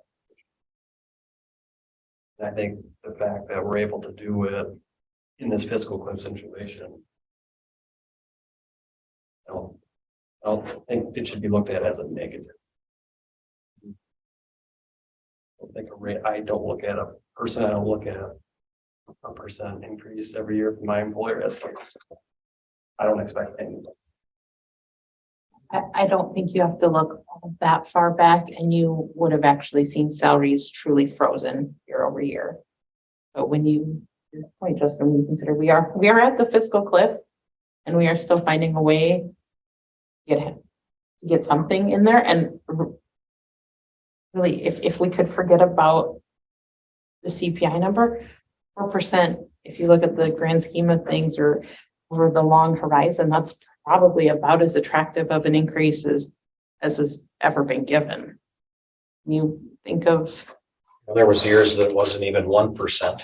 You know, the CPI was less than 1%, and that was the pay raise given in those years, and it might have been 1.2 one year, and that was the pay raise given. So yes, well, 4% is not keeping up with inflation. 4% is better than a 0%. We also know that 4% is in line with other districts within our CISA. This is true. And I would, yes, I agree with what Justin said. I don't think private industry is hitting CPI right now in increases, at least the little bit that I have exposure to. That would be impressive. I think that's a fair statement. And I think also probably a more accurate statement is to compare fair market value within comparable teachers, with comparable districts, we're not comparing school to a private sector job. We're comparing our school to other schools, and our teachers getting valued at least in a fair way compared to their peers in districts and communities that are suffering similar economic issues. And it sounds like most districts are paying in that average 4% range. Is that That's what I'm hearing from a lot of my colleagues, and to go and say, well, this is what Verona's doing. We don't have Epic System adding another 6 buildings to their campus. I mean, we don't have that business base here, and that makes a difference when you can spread that cost over a much larger pool. It has less of an impact. So an 8% pay raise at a Verona might be a drop in the bucket to the average taxpayer compared to what it would be here in Mineral Point. It's also worth noting that we had a lot of openings this year, and we're in July, and right now we're fully staffed for the next school year. And that's because we have a really solid reputation, but also because our pay scale must be at least comparable to our competitors, but we don't want to lose ground. So we have to find that balance. We can't just, we're good. We're just not going to do anything.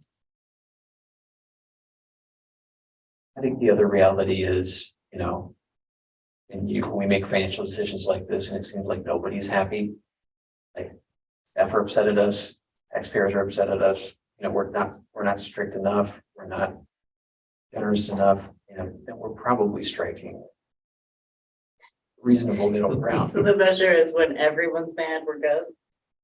And I think if you look up compromise dictionary, that might be one of the definitions.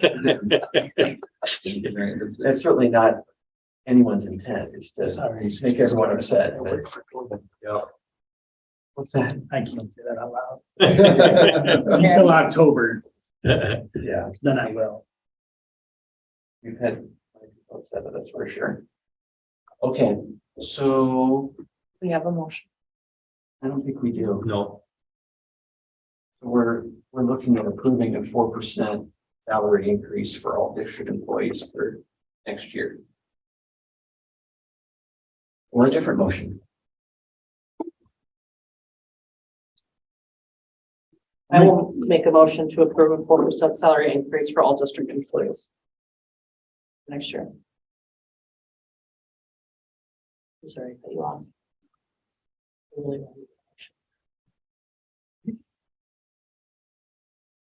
want to- What's it? Any other comments or discussion?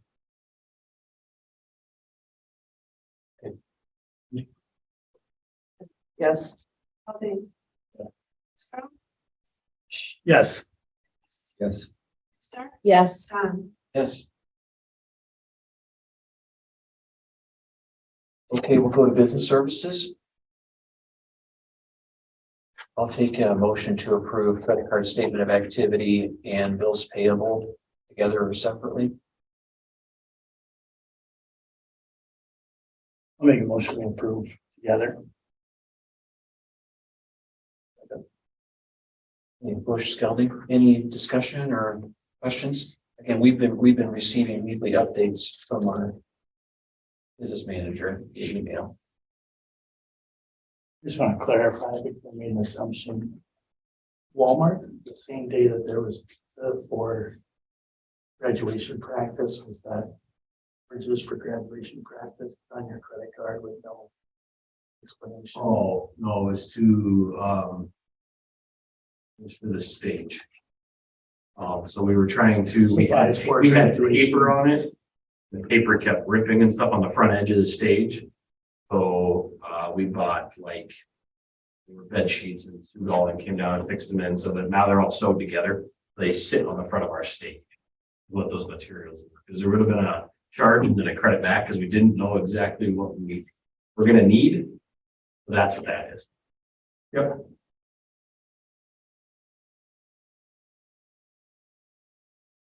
Your comments or questions?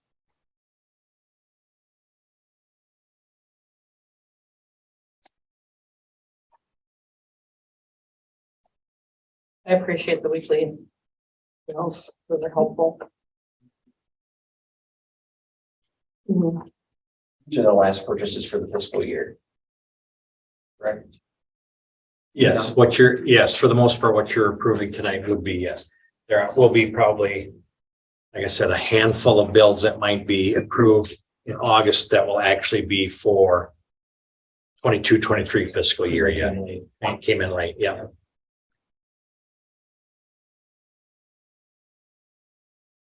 Questions or comments? Yes. Yes. Yes. Yes. Yes. Yes. Next is employee services.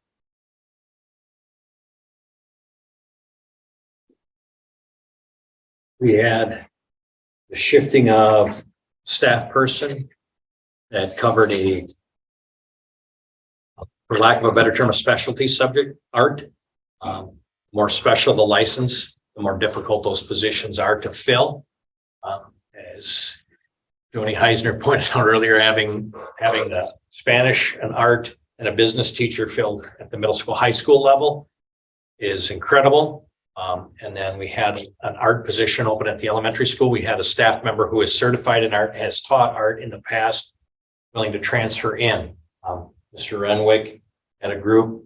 We opened up applicants for what was a 5th grade position. And through the process, they are recommending position be offered to Chloe Muhlstein, who's a brand new teacher, beginning teacher, to replace that 5th grade position. Who's taking over the art position? Heather Mollers. Heather taught art previous to coming to Mineral. So We can either take a motion to table this until after closed session, or we can take a motion to approve this hire. as recommended. And to remain consistent, I'll make a motion. to go to closed session. Didn't say for how long. Okay. You're trying to get out of here by 9, aren't you?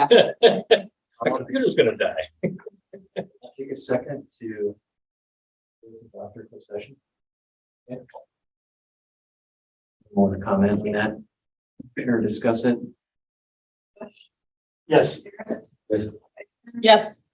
Yes. Want Mr. Whip to stay for closed Yeah, session? please.